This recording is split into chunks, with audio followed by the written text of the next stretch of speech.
Hey, welcome back to the Thundercast, Thunder Pals podcast. We are live.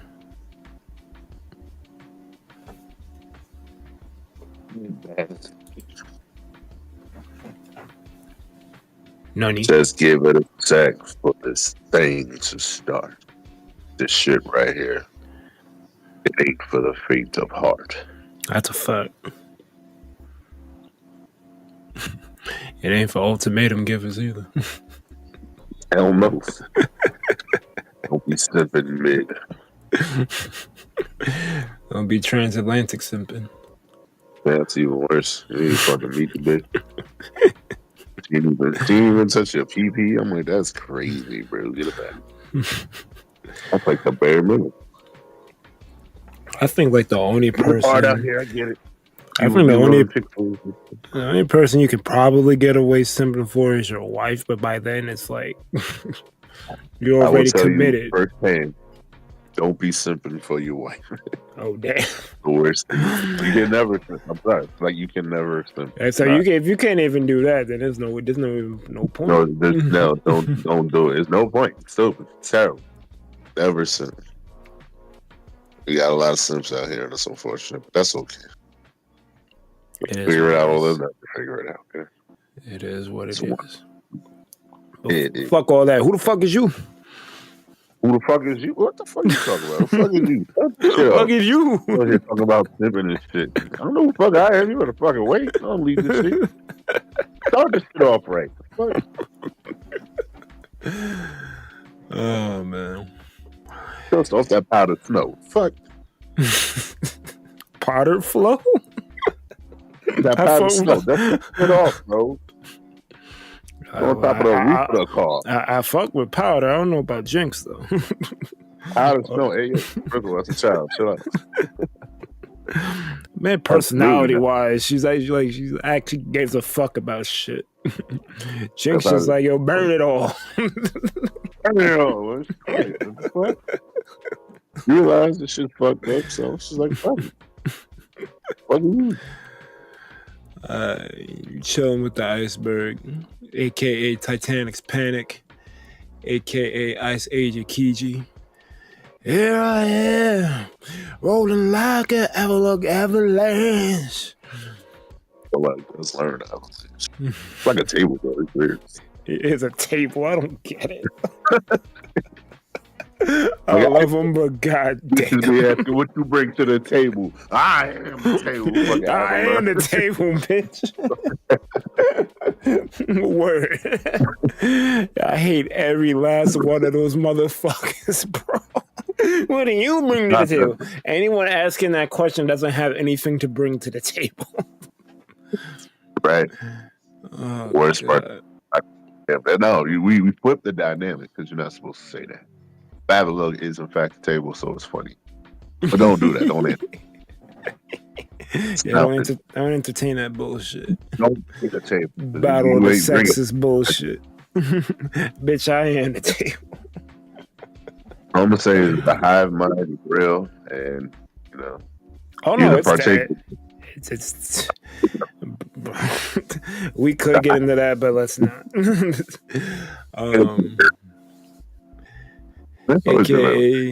AKA Iceberg Mike the Criticizer, AKA Hijack Frost, Bill O'Reilly, the Stylo Stalactite. Welcome to the Samurai L. Jackson. Motherfucker, I got many battle raps for you. Lock on with your mind's eye. Sheer cold attack is overdue. Okay. Nasty Nas set. This is the way. You know the monastery Marvick never shrinks. Bars. Never shrinks. Nasty Nas. Come from the pitties on them. Hell yeah. They ain't ready. And you already know it's automatic light work when the Connor Tata signifiers on. Light work. Light work. It's funny because her name is Light. Is it? Oh shit. That's what Hikaru means. That's a double. AKA Cool Cornberg, Fang McFrosty, Abominable Hole Man. Hell yeah, he whole shit. Let's go.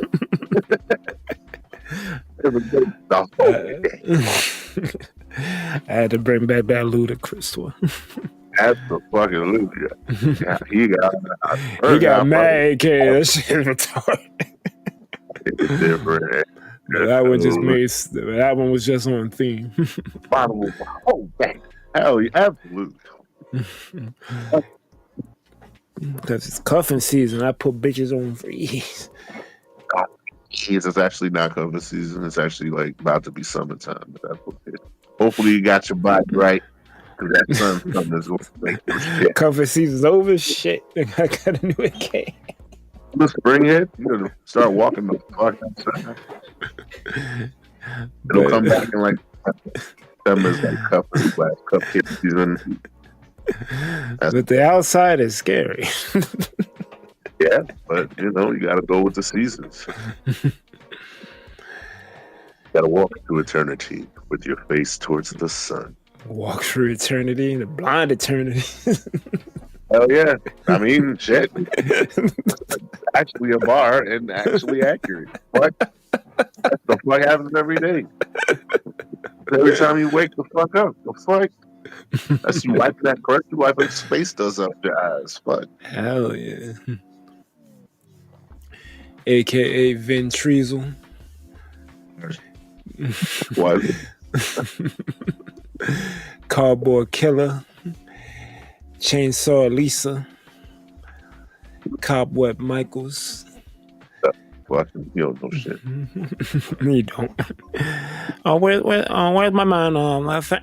Dandy boy there. Fancy boy burgers in the building. Afternoon debonair here, yeah. Where is he? Precisely on the side to the right.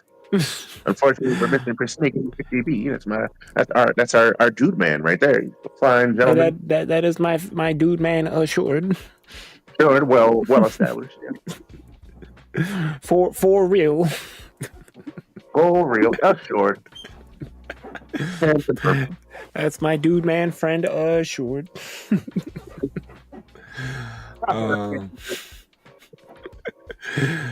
Rosalina and Kuma.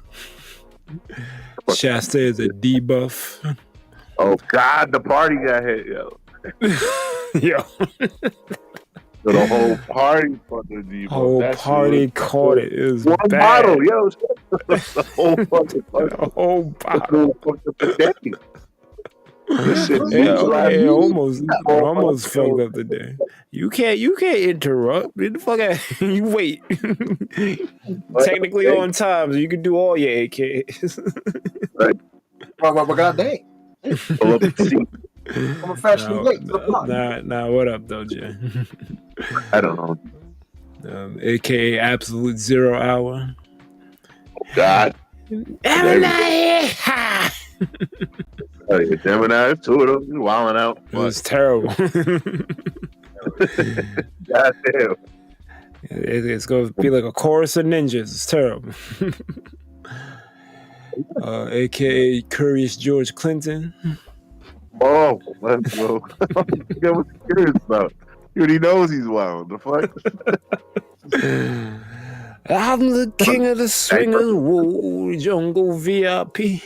I'll reach the top and have to stop, and that's what bothers me.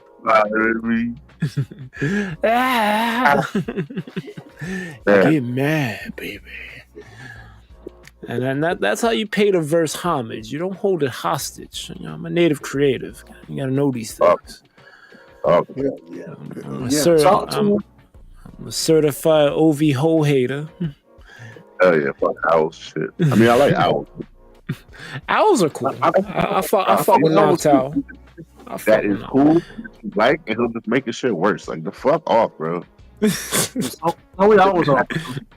Yeah, well, how you make owls suck? Like, you're serious. Owls are cool. How did you fuck that up? I mean, if you really want me to, I can actually explain in detail why he really using the owl, but that's a very long, different conversation. Let's just say. Not during the AK. Not during. If it's a part of your AK, I guess it's technically in it, but no. Let's say the owls it's a deeper meaning. Let's just say. That's fine. Games and fantasy. One of these days, we'll get to it. We'll get into it today.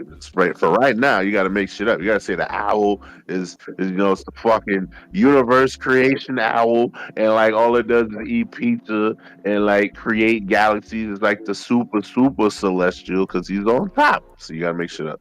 What the fuck? Yeah. AKA Diddy, the lubricant's a baby stock oil holder. No. Boy, damn, son. Along with his sidekick, Reverend Mason Debitor, the pulpit scammer. They don't associate. I think he does work with Arsenio Hall. Arsenio Hall. He'll come back to that. AKA Hiker Mike. Oh, yeah. Okay, I saw myself wrong.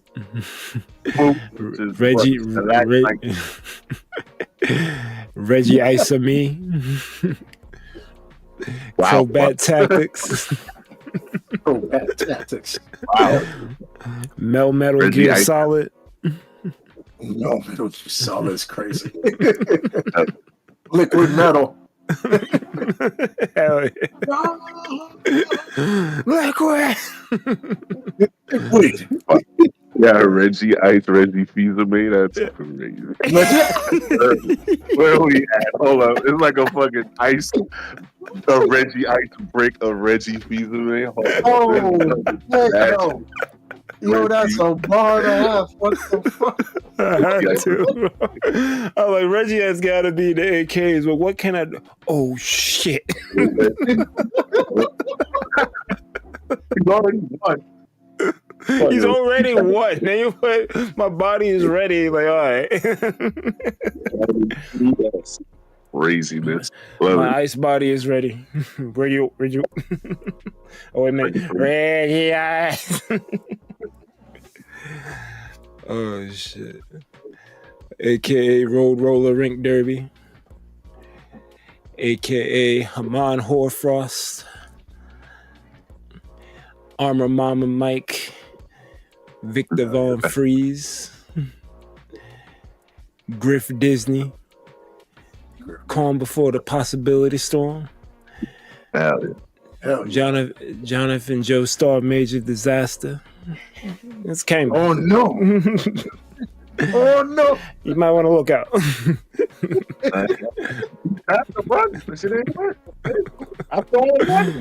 I mean, they dealt with the one, but they didn't deal with the rest of them. Grand Rising, my kings and sisters, a whole step of Berg here, and y'all need to understand, understand, overstand, and JoJo stand. The broccoli's man-made, huh? I think it's all right. It was good. You must get the sea moss. It's very good for you. Make sure you buy the most expensive version. Take that for it.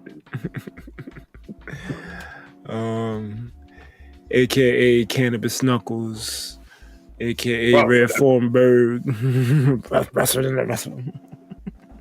Knuckles, that's crazy. AKA Red Form-Berg, fucking with me, I earn you a Berg bite. Might as well say hippie echidna. I gotta find the emerald. Guaranteed, emerald. I don't love you, Rouge. Fuck away from me, B. You trying to trick me again. I see you. I don't care how big your bat titties are.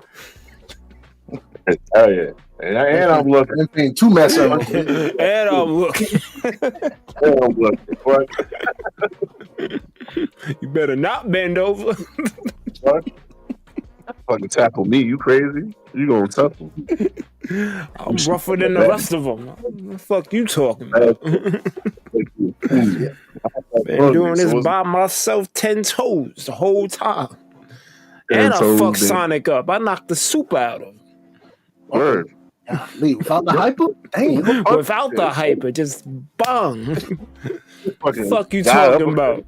Yo, put some respect on my name, bro. I knocked the shit out of Supersonic, bro. What the fuck? Yeah, You really did, though. You did. That's fucking Mega Sonic. You right? You know, Angel Island. Taking all your seven. That shit.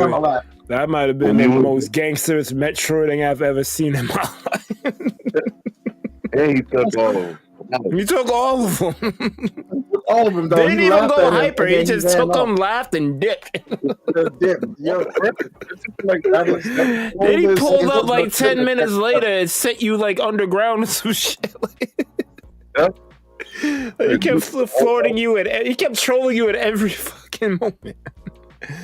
It's fucking crazy. Knuckles was a problem, though. I ain't gonna lie to you, man. He was a problem child. I'm telling you, there's like a little bit of Knuckles erasure, bro, because he wasn't just a ditz. Like, I fuck with the movies, but they not really showing the craftiness that Knuckles has. He's not stupid. He's not stupid at all. No. He's gullible. There's a difference. He's not. Yes, that's his problem. He's very gullible. Very gullible. Because he got a heart of gold. And you dealing with Robotnik, who love to trick a dude. So like, I will believe you, Robotnik. No, and that is why Sonic Boom does not exist.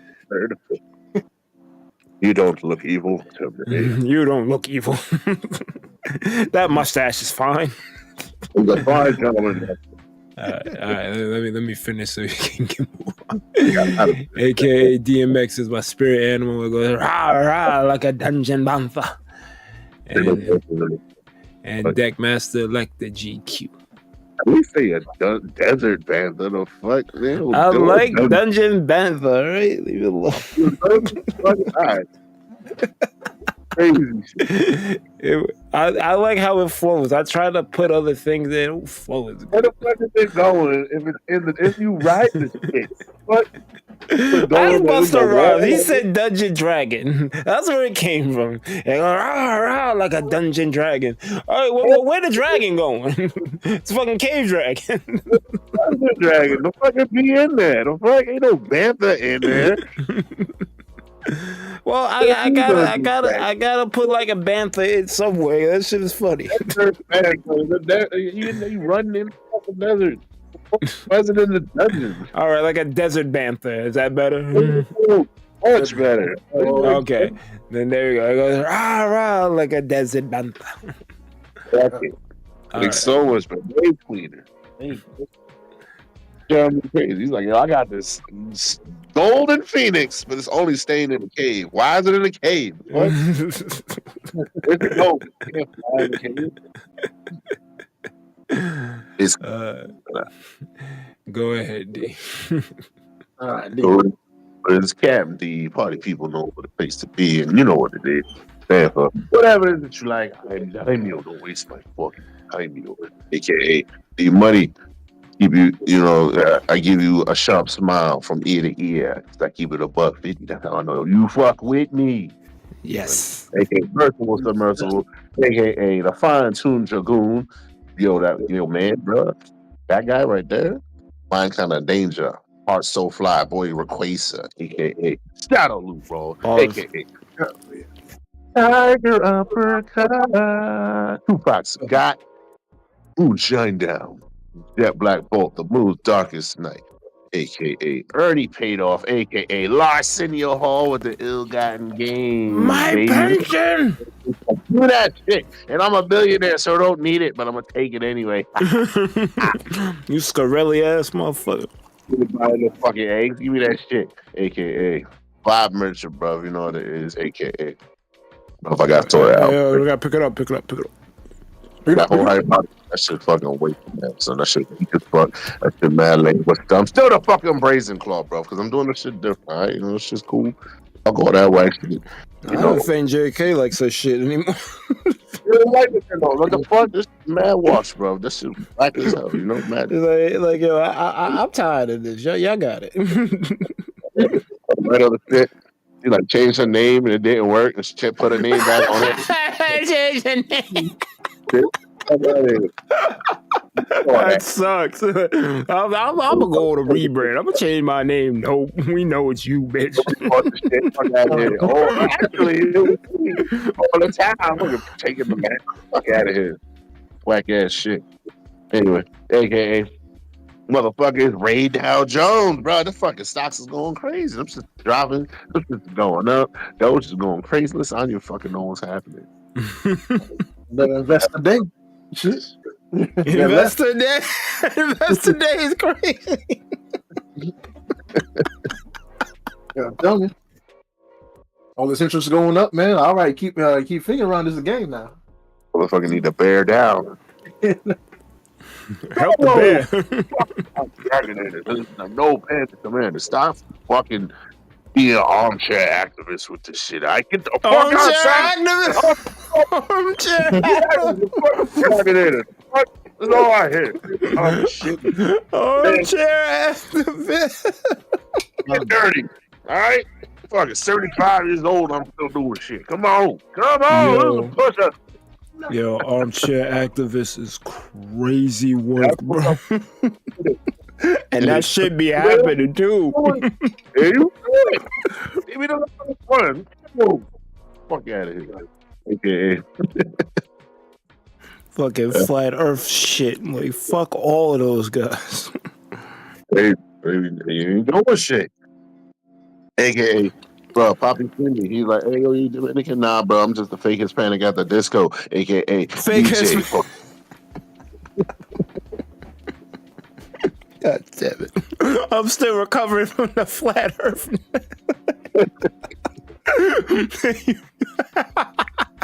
And I know it was coming too.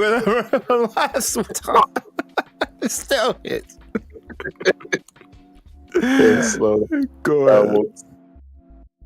AKA DJ Bosom. No, you with that smooth trash. CD 101 FM. I got a smooth record for y'all. It's old Unc right there, Charlie Wilson. He gonna hit us with it. All right, everyone knows this one. All right, can I get to the yams? Bitch. Yeah. Show me a way, cause I got bills to pay. Can I get to the yams? Sweet yes. Show me the way, cause I got bills to pay. Damn, that was sweet. That harmonizing and shit. That shit was cool as fuck. Thank you for delivering that panacea for the ear. All right? Fuck out of my office with that cool. Fuck out. David. AKA Daddy Man Dad, affluent debonair, a fancy barbarian. Hello, we are missing this. Hi, I was looking for you earlier. We got the Jelly Jewels, Jam Master J. Jam Master J. I heard you can't get a ticket. Okay, you cannot get a ticket. I heard it was sold out. Not for me though. You know I got the money like that, but that's okay. You gotta be. I have a connect. I am in the box, but I heard it was sold out. Yes, I'll check right there. Yes. How you doing? These peasants are trying to get in. Don't they know I have SeatGeek? All my friends will get in before you. Hell yeah. We got fucking Major Jules in the game, Master the Jump. The third. What's good, y'all? It's the You got a fan together. You can't be all hood and shit. The fuck? Your show just sold the fuck out. And they're trying to get a ticket. You gotta be sneaky. You have to sound like a uppity bougie. Yes, a snob. You have to sound like you live on the Upper West Side. Wash and shit. Washington Heights. Park Slope. What's another Jamaica Estates? You have to sound like one of those. Yeah, for real. Yeah. The fuck is from there? Nobody lives there. The fuck. AKA, yeah, man. Spice Daddy D with the complex brews and the remedies. I haven't played card games in a while, but I'm gonna hit Berg with the nasty Narset though. It's gonna be crazy. Let's go. I need that shit. It's coming. I got everything but it. I got that foil for you. It's clean. I don't know. That's what's up. 4. I ain't playing standing. Box. I'll take it. I'm like, the fuck is this? That's okay. Some bullshit. Box don't work. We gonna talk about that.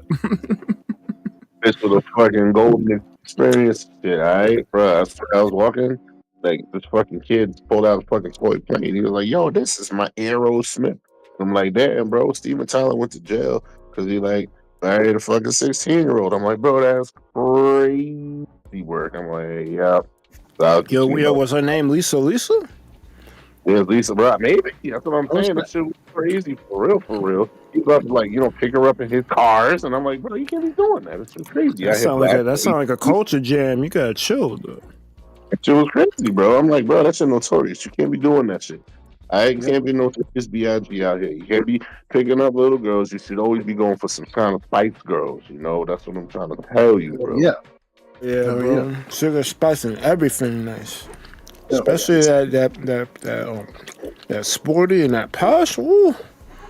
Crazy, bro. I was like, yo, like, don't even get in the cars no more. Just get yourself on the fucking train and get you a Manhattan transfer, right? Hell yeah. Check the weather report before you go, though. Check the weather report. God damn, bro. Don't be bringing that fucking umbrella. I mean, bring the umbrella. Don't be bringing that fishing rod. That's just crazy, bro. You be grateful that you ain't dead. All right? Facts. Mr. Myth and the Frog.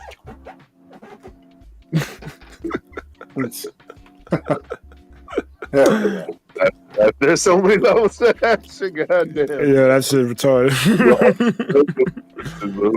If you get it, you get it. You up, Jay? Jay, man. All right. What up? We gotta find Jay a fancier name. Hold up, I'll come up with it. Keep going. All right. What up is the J Master coming in live in the flex. What's going on? Jump, AKA Master Flex Night. Jump, Master. Can I get a ticket? Can I get a ticket to Jump Master Flex Night? It's sold out. It's sold out. AKA it is sold out. AKA Mr. J, AKA Holly's Pudding. Hell, let's go. Bars. Absolutely. Mr. J. Hell yeah. What? Oh yeah, AKA Fist of the J Star Victories. Whoa, yo! Combine the shonen and seinen, goddamn. You already dead, motherfucker. Yo, you already got jumped. You already got jumped. All right, jujitsu Kaisen, relax.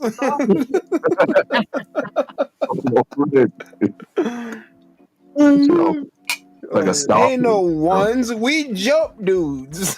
Hell yeah.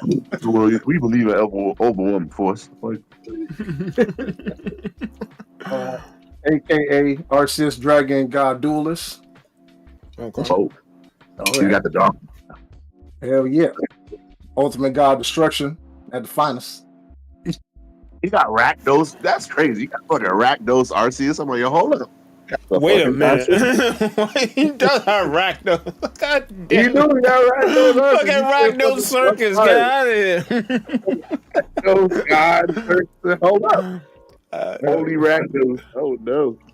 Rakdos is a fucking problem. I don't know if Jay knows what Rakdos is. That's what I'm saying.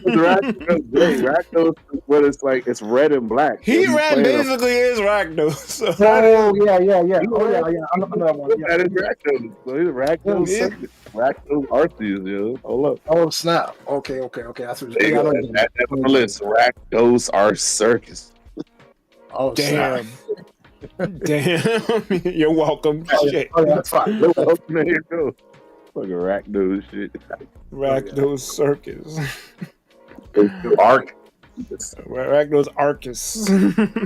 Ragnos Arcus. Hell yeah.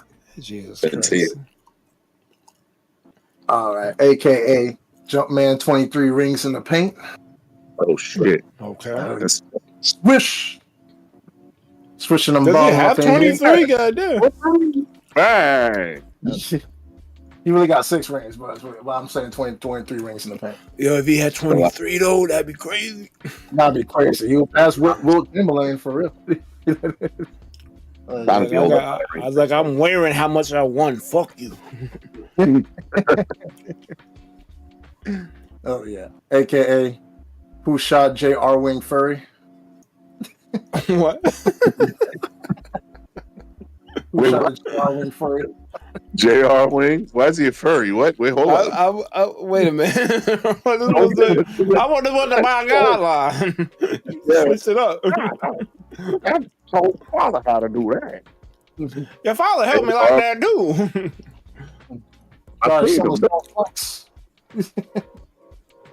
I'm trying to do a fucking Tupac Starfire crossover. Who shot you? That's the last. Oh yeah. All right. AKA OJ, and yes, the juice is worth the squeeze. As the fucking OJ the juice, man. OJ the juice. AKA Jay Good will make you jump. Yeah, if I can make you jump. Jay Good will make you jump. Iceberg will make you jump. Oh yeah. That song is mad one. I don't know if y'all remember that, 'cause that was kind of before a lot of people's time, but Jump by Criss Cross is fucking.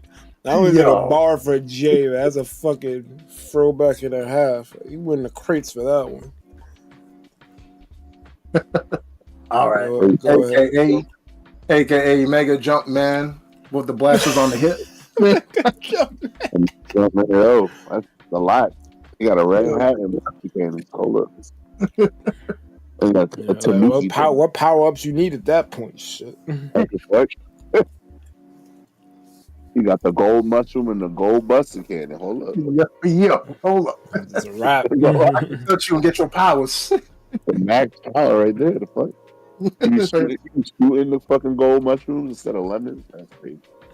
And Bowser needs help from Wily. He's like, yo, I can't deal with this guy. Yo, jump this guy. The fuck. Yeah, man. All right.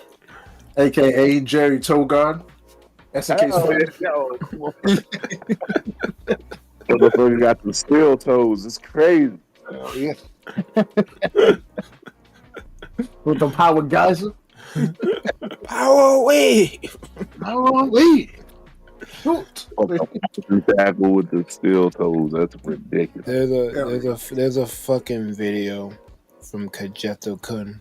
That shit to this day is fucking retarded. He got I forgot the name of the actual movie, but it was some dude that was going up a fucking like casino type fucking building, and every level he was like basically it's like River City Ransom or some kung fu shit where he's just punching the fucking people out, but they replace the sound effects with Terry noises. So every time he puts on, it's like power wave, power down, a rising wave. That shit had me dying for like. I think the video was like 3 to 5 minutes, but the whole shit is wall to wall hilarious. Like you gotta get a chance to watch this shit. I think it's Terry Young Goon. I think is the name of that shit. That shit is too fucking funny. I might share it if I remember. Yeah. But go ahead. All right. AKA Jump Spice and everything nice with the Powerpuff. Whoa. All right. AKA Giles Tails Prowler with the 2 wings. Yo, let's go. Nice. Giles. Fucking butt cop there. All right. Giles. That shit don't make no sense physically, but it's fucking fiction, so who gives a fuck? It's happening. Right? It's happening. That's Animal Hedgehog. I bet. Maybe. I mean, they're kind of fast, and then like fast, like fucking cheetah. What the fuck? I mean, like at this point, like yo, it's fiction, bro. You got it, bro. I mean, they be scurrying. Speedy guns, mouse scurry, but they're not faster than the cheetahs. All right, well, I'll give it to you. They ain't even like fast as a mouse. Like it was kind of it be skedaddling. Yeah, look that design won an art contest, and they just rolled with it for all these years. They was Venom. Dude like sent in the picture, and they paid him like $100, and I'm like, that's it, crazy. Oh yeah, I know he's punching the air right now. It's like, you kidding me? He came up with the shit. Sent it in. Like, $100. Here you go. $100. Here you go for your picture. Took all the rights. Crazy. $1 billion. Go buy yourself something sweet with that. Yep. Here you go. That's fair compensation, right? It was in the 90s, so maybe. Hopefully he bought some Bitcoin. I don't know. Hell yeah. A one-time payment for a character you're gonna reuse is kind of crazy. For a company, that's a great deal, but for the artist, oh boy, that sucks. It's basically free. Yeah. It's basically free. Highway, man. And Venom prints money. You could do Venom badly and still make money. All right, let me finish the AKs real quick. Run it. Yeah, okay. All right, AKA J Meister and the Revolution. Damn, man. AKA Jump Life Recordings on the Jets. AKA Jumpman versus Donkey Kong, no Pauline. Damn. Oh, what's the point? What you playing for? That's crazy. Why are you playing at that point? There's no Pauline. I'm out. I ain't fucking with these barrels. Fuck out of here. Hey, Griffin, get nothing? That's crazy. Yeah, for real. All right, AKA Jump Paul with the knockout. AKA no J strings attached with the Becky. Hey. Oh, yo. Hey, yo. Hey, bring the Beckys. What's good? I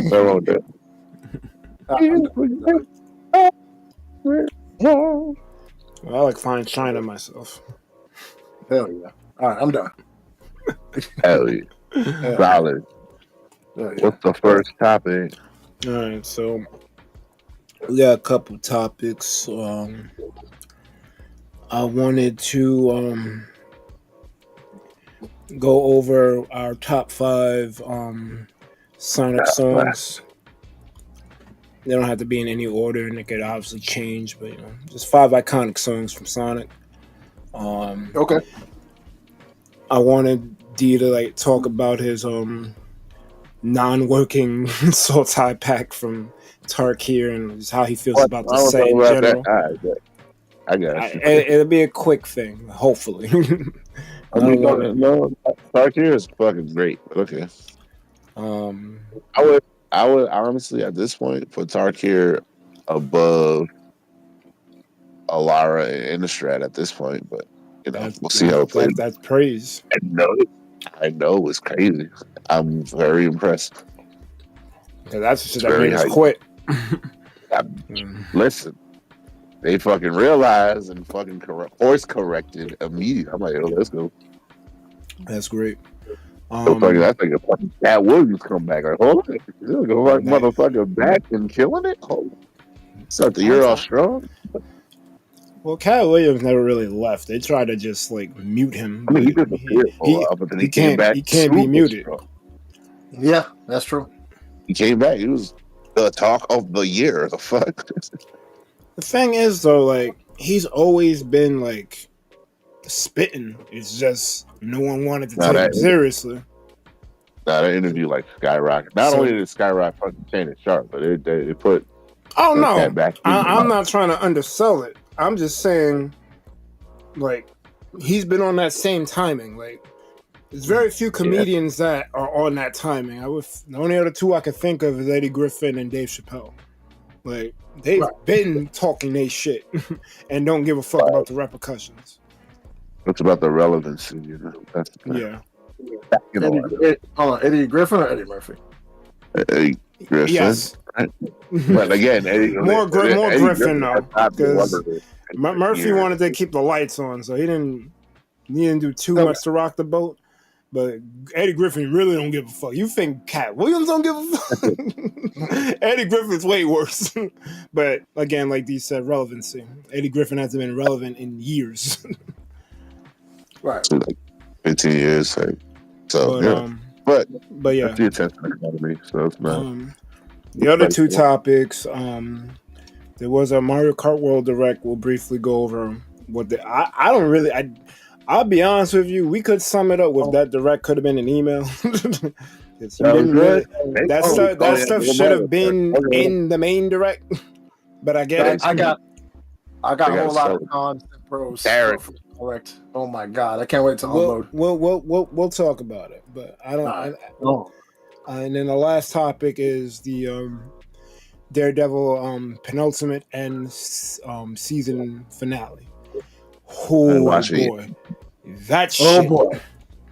That shit was I might head out and let y'all finish it, but yeah, I gotta screen crush it, finish the rest. Well, that's why we're saving it for last. I figured as much. But yeah, those are our topics. But let's start with Sonic songs. What are you guys' 5 iconic Sonic songs? All right. So try not to take too long with it though. Oh yeah. I'm gonna be brief. Yeah. All right. So believe it or not, I actually have a lot of favorite songs. It's hard to pick. Most of them come believe it or not, most of it don't come from like the mainline Sonic games, but like I do have some that do come from it. But I can start with like number 5. I really fuck with Ice Cap Zone from Sonic 3 and Knuckles. So you mean Hard Times by the Jetsons? Yo, oh my god, Look, I'm no Sonic expert like a certain someone we know, but that was my five. I'll find some other. This is good. That's in conspiracy berg territory with the whole Michael Jackson shit. I know about it. This man knows, bro. Was a gamer. Y'all forget, bro. Michael Jackson was cool as shit. They would just kind of make him weird with all the fucking. I really hate how they fuck his legacy up because Michael Jackson really was about it. Like he pulled up the Sega and like, yo, this is kind of cool. I like this. Yeah. Like they made Moonwalker for a reason. Like, Michael Jackson was out here. He was like fighting people. Hold up.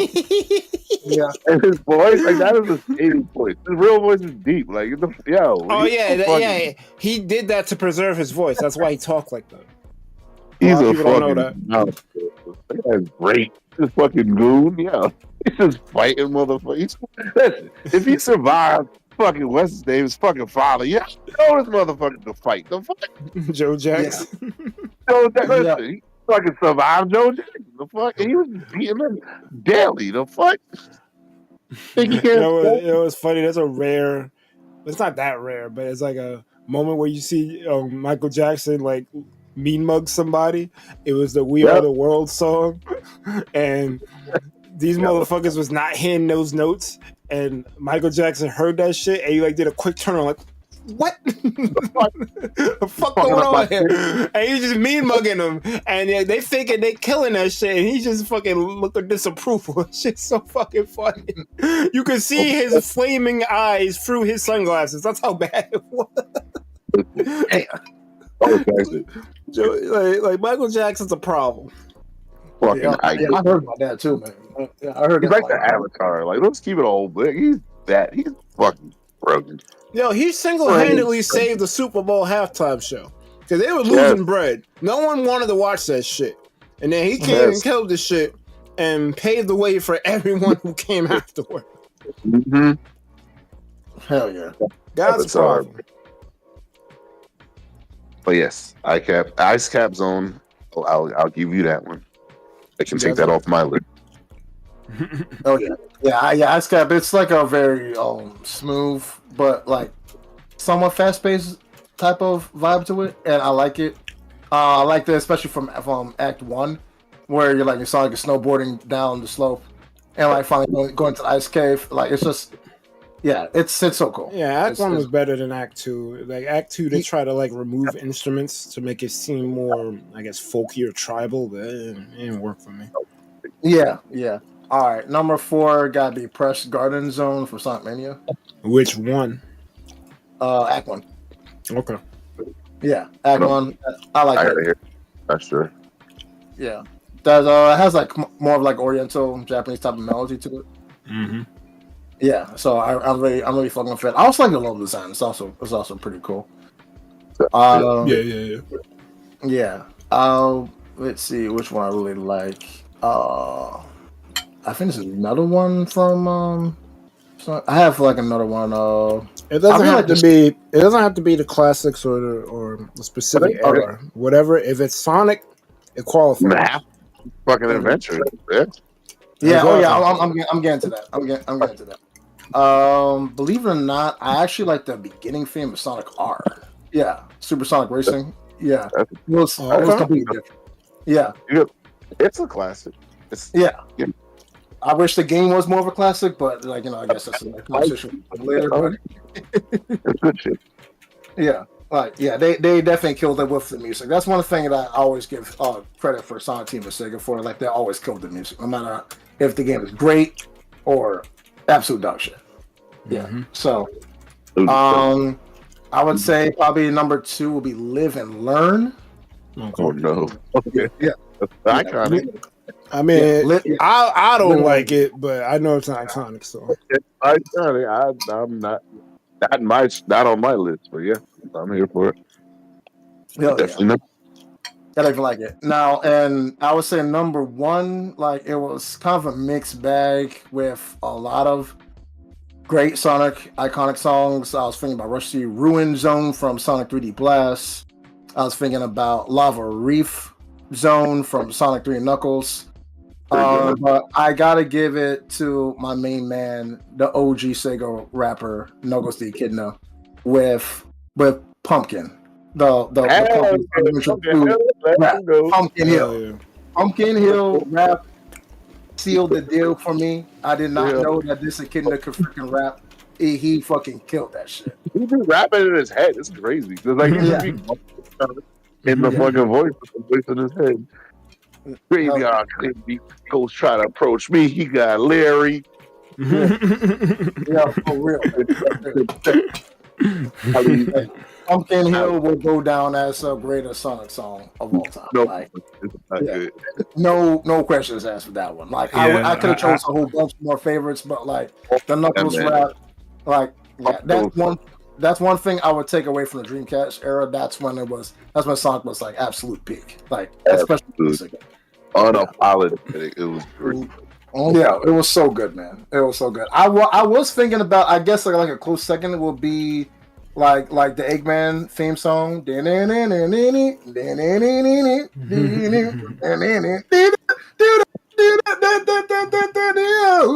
yeah, I love that.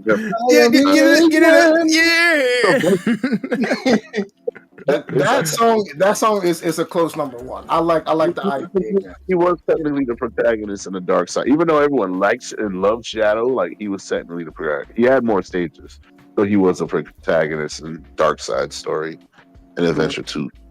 Yeah. Like where the fuck are the Shadow stages? He only had like 3. I'm like, that's crazy. Hell yeah. I'm like, no, fuck this. I gotta fight this stupid ass fucking walking bullshit. They made it. It's technically a balance game, but nobody wants balance. We know. Mm-hmm. Yeah, but that's my top 5 all time. Solid top 5, man. Yeah, thank you. Oh, yeah. All right. I guess I'll go next. Yeah, Sonic is a series that it's actually hard to find a bad song because even the songs that are like objectively, like maybe not objectively, but like you just kind of feel like they're not that good. If you actually listen to it, it's like it's actually kind of hitting. Like there's obviously like like Vibrant Zone is a good example. It's a song like I don't really like this song, but if you get past the beginning part and you get to like the breakdown, like, wait a minute, it's actually kind of hard. What the fuck? Like, so it's hard to pin down 5 Sonic songs. Like, but, gotta do it. Start cutting. Make some cut. For the purposes of this discussion, though, I'm gonna go with number 5, Marble Zone. Oh, okay. Oh, that's a classic. I fucking love. I fucking love that shit. I don't know. That level is tough in some parts, especially if you don't take the shortcuts to avoid the lava. But, uniquely not like the way it looks and all of that shit that's happening. That is such of the era. We never really got like a successor to that. Like that archetype kind of disappeared. The whole ruining things. I guess Studiopolis kinda, not Studiopolis. The Sandopolis is kind of, but it's more deserty, and like Marble is more ruiny. It's like, what the fuck is it? Like, why is it a volcano and then it's like a fucking weird church and it's like a fucking cathedral and shit? It's very unique. I guess it's perfectly repeatable. It's kind of it's crazy. Yeah, it's very unique, you know. Yeah, I love that shit. Look at what the fuck is that? It's only what it is. It's what it is. It's Marble Zone. I ain't gonna lie to you, man. I hated that stage for a while. Part 1, Act 1, 2, and 3, because when I was a kid playing Sonic Hedgehog 1 for the first time on Genesis, I always fucking died in Act 3. I hated that. If you don't, I hated Marble Zone. There's mad lava sections. This, please. There's mad lava sections where you gotta fuck with that brick that floats across the top. If you don't do the shit to skip that, it can be very tough to deal with. I ain't gonna hold you, but the song saves it for me. I love that song to death. My 4th pick is Stardust Speedway Bad Future. Okay, nice. Basically the Metal Sonic theme song. That shit goes hard. Yeah, I fucking love that shit. I didn't really play CD much. That's one of the classic games I didn't get to play as much, but I do listen to the music a lot. Like I think I listen to CD music more than anything else. But it was a different way, man. I got some shit to say about the Sonic robots. Like that's a whole nother discussion, but that fucking song is fucking. It's fucking chef's kiss, bro. It's appropriate to the enemy, to the stage. It all just works. My 3rd pick is Flying to Freedom. Absolutely. That fucking song is smooth as fucking eggs. Find me a smoother song, please, so I can add to the list. But good luck. Like there's very few songs that are just fucking bossa nova. I don't really give a fuck about Rouge, but they was cooking when they made this shit. The songs hit except Security Gate. You can throw that shit out, but everything else was fucking. Security Gate was going to bad stage. The stage was so bad that the song did not help it. The song was good enough. Yeah, for real. Facts. That stage trash, but the fucking song was like the best one. So I'm like, all right, well, at least we're here. This shit is fucking stupid, but at least the song is epic. Yep. That was the first stage, but fuck it. Hard carry. Oh my god, that stage was absolute trash. Hell yeah. So get me out of here. But then the fucking get me out of here. That was the worse than the driving bullshit. I'm like, nah, I'm good. Playing it. Last stages, bro. Oh my god. Hell yeah. Everything man says, them driving shits in mad space, get me out of here. All of them shits could go. Get me out. I'm like, this shit is mad. I'm good. Sonic Space Agent. This is too fucking low. Like, where are we going? Why are we going up? I'm like, what the fuck? Why are we going up? Yeah. All right, if we're going up. What? The fuck? How much higher are we going? All right, so my second pick is Press Garden Act 2. Okay. Act 1 is great, but Act 2, bro, that the trumpet swells, the fucking melody. Because I don't know these songs, I would like to listen to them. So Press Garden is from Sonic Mania. You need to fucking go. I've played. I know all I know was one song for Sonic Mania. Unfortunately, I think I played it, but I don't remember a lot. So that's right. Oh, you gotta play Mania, dog. Mania. Do yourself a favor because you got a Steam Deck. Go fucking download Mania. Yeah, treat yourself, bro. That Please, shit. It's so good. It's so good. Right. It's amazing. Like I wish they didn't make Sonic the Hedgehog 4 so Mania could be 4. That's how good that fucking game is. Exactly. It really is truly Sonic. It's a successor to Sonic and Knuckles, or Sonic 3 and Knuckles. It is. It really is. Yeah. That's the next game. I don't give a fuck what no one says. That shit, chef's fucking kiss. Even before they added shit to it. Yeah, get Mania, get Sonic Mania Plus as well, cause like the expansion with Mighty Armadillo and Raider Flying Squirrel is definitely worth it. Yeah, definitely. Yeah. I don't know about getting that Origin shit though, because they fucking doing Michael Jackson erasure, and I don't know how I feel about that. Even if he didn't work on the songs, it's like leave the shits in there, bro. That's what we remember from our childhood.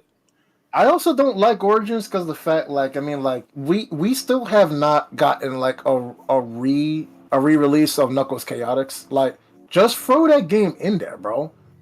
Like, I think that game's not that popular. If you that mechanic with the whole like tagging in and out with the fucking ring that they're holding, I don't think people fucked with that. I mean, at least like give a tribute to Chaotix.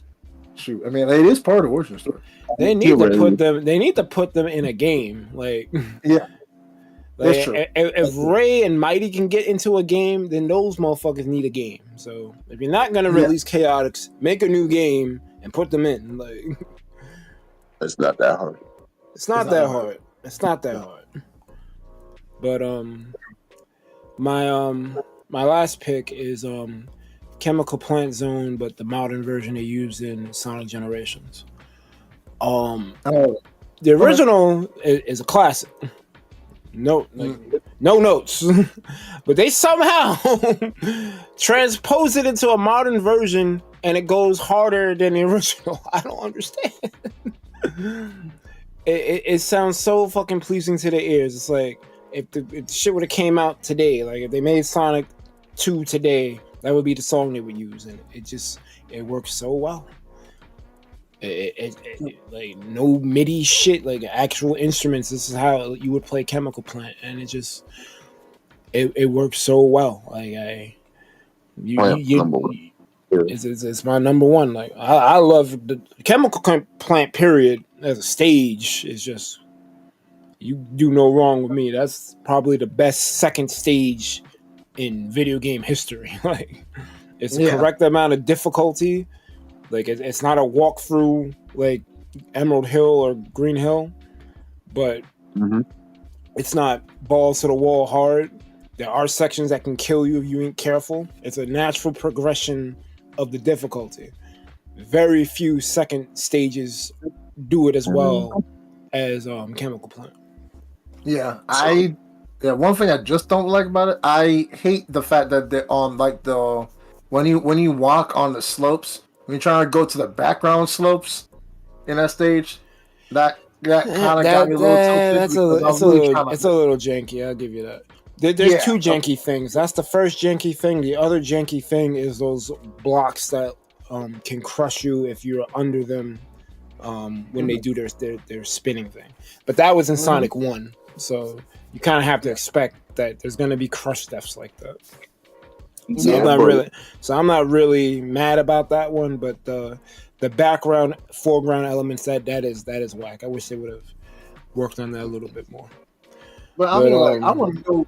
I mean, I'm still trying to find a way how to get all the way up to get that extra Sonic life one up. Knuckles. Like, okay. I mean, if I was playing Sonic 2, like, you know, like Knuckles. Like, how the hell do you get up there? Oh, how do you get to the background? So, bro, if you don't get your Sonic and Knuckles cartridge and use lock-on technology and put Knuckles in the fucking game. All right, okay, all right, thank you. I guess that's if you want to do it as Sonic, it's gonna be harder, obviously, because you got to use his momentum jumps to like get there. Good luck. Yeah. But yeah, that's my 5. I got like honorable mentions: Tidal Tempest Present, Aquatic Mine, Ice Cap Zone. Y'all mentioned that. Spring Yard Zone. Spring Yard Zone almost made the top 5 because I fucking love that shit. But when y'all were talking, I thought of more shit. And I was like, well, fuck. Pumpkin Hill is another good one. Like, yeah, but the 5 I gave you is where I'm at right now. What's your close first? We're close to first? No. Yeah. Well, no, I gave you the 5, but Spring Yard Zone was at 5, and I knocked it down because I thought of Flying the Freedom while y'all were talking. Okay. And knocked it out. That's clean as one. That shit's clean as fuck, especially on the first stage. And I'm like, how do you follow up Marvel Zone? Where's Spring Yard Zone? I'm like, yo, why is this beat even fucking harder? I don't know. Spring Yard Zone is fucking... Bro, like I said, there's so many good Sonic songs. This is hip hop as fuck. Man, that shit it is. Yo, for real, and we could talk about this another time more in depth, but Japanese people fucking love hip hop. It's true. Like they love soul, they love hip hop, they love R&B, any like distinctively black genres, they fuck with heavy. Even if they won't admit it, you could tell in the music. Yes. Even my homegirl Hikaru Utada, like before she went like experimental poppy, she came out on some R&B shit. Her first 2 albums are littered with R&B feeling tracks, like. And this is hot take / conspiracy D. Japanese, they're the lost tribe, honestly. Like they probably walked over from Africa, but the thing is, remember they had years and years of isolationism. So they just said, "Nah, fuck that. If it's not us, if it's not Japanese, we don't want it." And that's just kind of whatever. And then, like once that kind of lifted, started to kind of incorporate, more things from other cultures. And as you can see, the black culture resonated because originally they kind of getting back to the roots. But never mind. That's a discussion for another. I didn't know. Yeah, that could be a discussion. Well, there's some truth to that because that whole Gongoro thing. The nipples is brown. The nipples ain't pink. Oh, we will let we'll table that for another time. Okay. So D, what's your 5? The only song, number 5 is Spring Yard. Number 4, only song I know from Sonic Mania is Lights, Camera, Action. Now, that song is fire. That's Studiopolis. Yeah, I love it.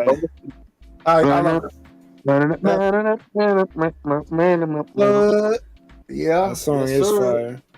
That song is fire as fuck. I love the stage too. Like going through that stage is peak, man. That is a straight homage to all the fucking casino bounce shits. That's Spring Yard, Casino, Carnival, all in one fucking level. Carnival Night. It was great. Yeah, no. It was better. Good mix. Yeah, Carnival Night was great too. Like, I remember Carnival Night. I just hated on Carnival Night Act 2 when you got stuck. You had to like use like the law of like buoyancy in order to like jump on like those bouncy platforms. Other than that, like it was still cool. Yeah, going from like nighttime, or it was still night, but like when all the lights go out, you have to go in the water and stuff like that, and then you have to like turn the lights back on, and like it was cool. Yeah, absolutely. Next song, number 3, is from a game that nobody fucking played. What was that Sonic's 06 shit? Trash. Game is absolute. I played it. I suffered through it. Does that count? Get out. That counts. I mean, I watched someone play. I watched Game Grumps play that shit. That shit was hilarious. Lava Cores on that fucking song is fucking clean as. What song? Lava Core Zone. Goddamn. Okay. That shit.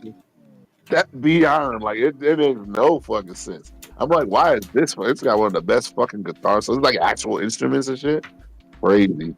That shit is smooth and clean, and it kind of it's funny because the way the song starts is like a dark cave, and then once the instruments kind of like rev up, it sounds like a volcano erupting. So like it kind of matches. So nice, clean as fuck.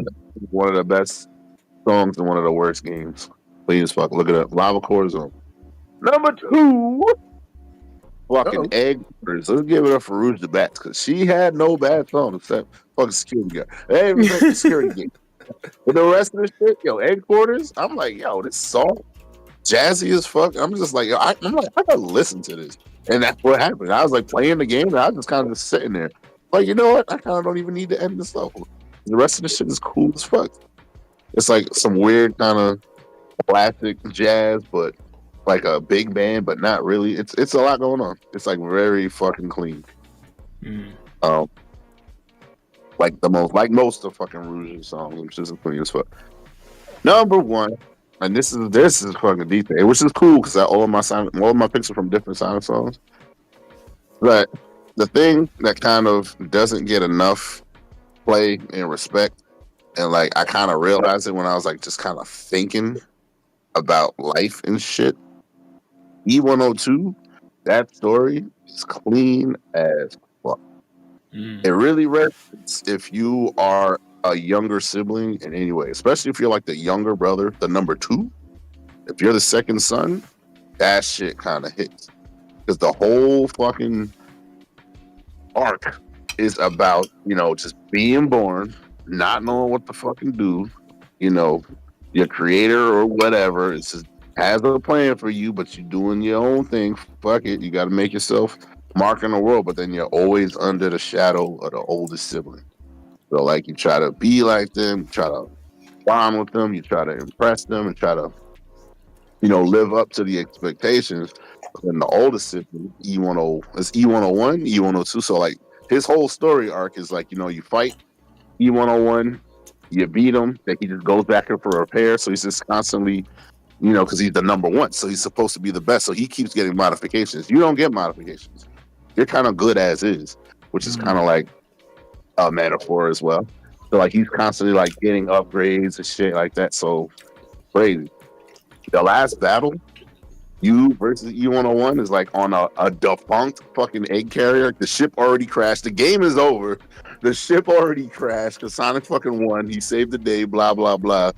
But you, as the robot, like your fucking universe, your world is you got to resolve that issue because now it's you and your brother.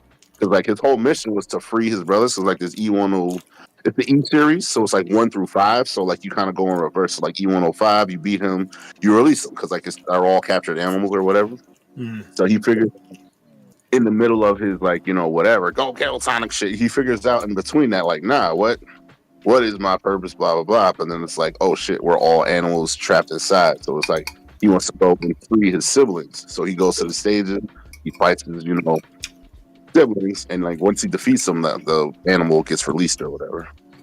So it's crazy that, like, once he cleans all his, like, siblings or whatever, he realizes, okay, it's only the one. It's his older brother. So it's like, okay, I got to beat him to free him and all that other stuff, kind of like liberate or whatever.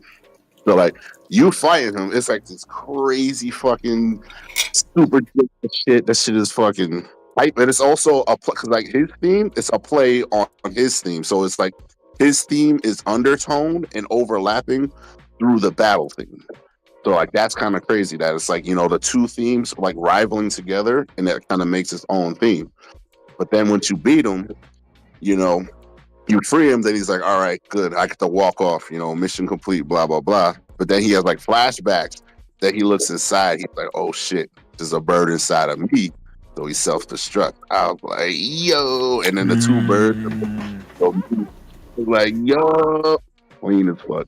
That shit gets not enough fucking recognition. Cause like, yo, every second son goes through that. They're like, yo, how do you live up to the older brother and expectation? Meanwhile, not knowing that the older brother got his own shit he's going through. So it's like, yo, you just gotta open up your heart and be yourself. I'm like, yo, chill. No fucking Open joke. your heart. This fucking dialogue. I'm like, yo, y'all was cooking with this shit. Nobody ever talks about that shit, bro. That E102 shit. I'm like, this is a kid's game? Crazy. Yeah. E101 verse. That's the song right there. And the honorable mention is E101 theme, E102's theme, because that shit is clean as fuck, but the battle just makes it a little better. Bad Robot.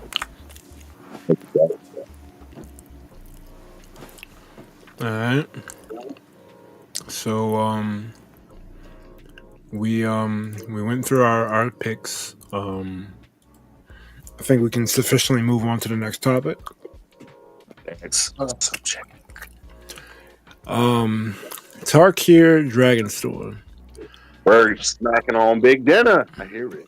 Yeah, sorry about that. I was trying to mute. Yeah, Tarkir Dragonstorm. What are your thoughts about the set as a whole? I don't really got nothing I can really add here. I do like the card, the Narset card. I'm still trying to figure out how to use it well, but I would love to hear your thoughts about it, because I know you talked about the pre-release saying your Soul Tie box didn't work, and that shit had me dying. So I want to know more your general thoughts about the set expansion. That's great. Set is a step in the right direction, because it's no longer just a bunch of cosplay, fucking Rakdos and hats and shit. And like, the fuck's happening? We got Chandra fucking doing fucking Mario Kart races and shit. I'm like, what the fuck is even happening? It's like an actual lore / magic world that we can return to that feels uniquely magic and actually fucking good. Because a lot of that's what we've been asking for. It's like actual fucking lore. I'm not 100% why it's happening, but apparently there's spirit dragons that are like ancient and older than the elder dragons. Like, so basically with Tarkir, to kind of sum it up, Jay, if you don't know, Tarkir is basically a world where 5 clans all basically rule in their different spots. So like, you say you'll have like the horseback riders. They're all based on like Mongolians and like Khan, like Genghis Khan and shit, Genghis Khan conquest. That's basically what it is. So like, imagine Genghis Khan but times 5, and they all control their own part of the world. It's like the entire world, but like different aspects. So say like you got horseback riders, they like run the plains. So like the horseback riders go from like Chicago all the way to like Utah. They run that shit. That's the Mardu, which that's it. And like each Khan clan, they have like their philosophy, so to speak. So like the Mardu, they're like just basically gang shit. Like they're like, each person is only as strong as the next person, but it's like you gotta prove yourself, and like if you got them, you're a brother for life type shit. That's kind of how I treat our group. That's why I like fucks with Mardu, not as an individual, but as a group. I like hold those concepts like very, very strongly. So imagine the Soul Tie. The Soul Tie is basically just a bunch of rich motherfuckers. If you could be rich and cruel and like, powerful, because it's power obviously and wealth. So imagine the Soul Tie is like Florida up to like New Orleans, Louisiana. They run that terror. But of course, you can't really, like, it's dangerous down there because there's swamps, there's alligators, there's all type of shit. And if you don't got money, you can't really do too well. So that's the Soul Tie. Femur is like basically a bunch of snow band, like they run the frontier. So say like the top of Canada up until like fucking, like say like even better, say like Alaska down to Oregon. They run that shit. So like that's their whole thing. But they like, you know, they brave the bitter cold. They got their own, you know, culture. They run the cold shit. The Abzan are like, say like they're like desert people. So they're like from like Arizona to like Mexico. That's the Abs. So like they're all desert people. Their philosophy is conquest will accept you, but it's our way and only our way. So if you got any kind of beef with it, you can either die or join, because our way is the only way. So like you'll be accepted, you just got to become one of us. So it's like, and also like, you know, if you don't want to be, you ain't gonna survive because you're in the fucking desert. So it's like literally our way or literally the fucking highway. It's like that's the Abzan. They're bunch of desert warriors. And obviously you got to be harsh, you got to be tough to survive the desert. That's like their whole philosophy. The Jeskai is like a bunch of monks and like they live in the mountains. So it's imagine like Colorado to like Dakota or some shit. That's the Jeskai. They're a bunch of monks. They believe in like, you know, the burning philosophy and training your body as well as your mind just to kind of have oneness and like a whole kind of spirit. So like, you know, they all believe in doing the best that they could possibly do in mind and body. So that's the Jeskai. That's all, you know, that's the 5 planets. They are established because long ago they all wiped out all of the dragons of the world just based on war, and that's kind of what it is. You got to be tough to survive. They've all succeeded in basically making the dragons extinct. And you know it's fine, but it's also turmoil because like, you know, it's just gonna, you know how humans are, just constant fucking fighting and shit. So like they're gonna clash, but again, they're established. They this is what it is. This guy Star Khan, he is like, I love dragons, and so he like becomes a planeswalker, so he could kind of like leave, so he could kind of find dragons. So his whole thing is like, I love dragons, so he's like, I'm gonna something called planeswalk. I'm gonna leave this world because there's no dragons and find more dragons. So he's just like out here finding dragons, studying them, blah blah blah. And he meets Nicol Bolas, who's like the most evil, diabolical, you know, main character fucking dragon ever. Nicol Bolas kind of breaks his mind and just puts him in servitude. So he's like, I love dragons, but I hate this life. So he's like, servitude and shit, fucking taking over. Yeah, so he somehow gets free of Bolas. Then he goes back and he's like, I love dragons. I want more dragons. So he like goes back to his world and like he's like, oh guys, you know, there's dragons out here. Everyone's like, you're stupid. Fuck out of here. Fuck you mean dragon?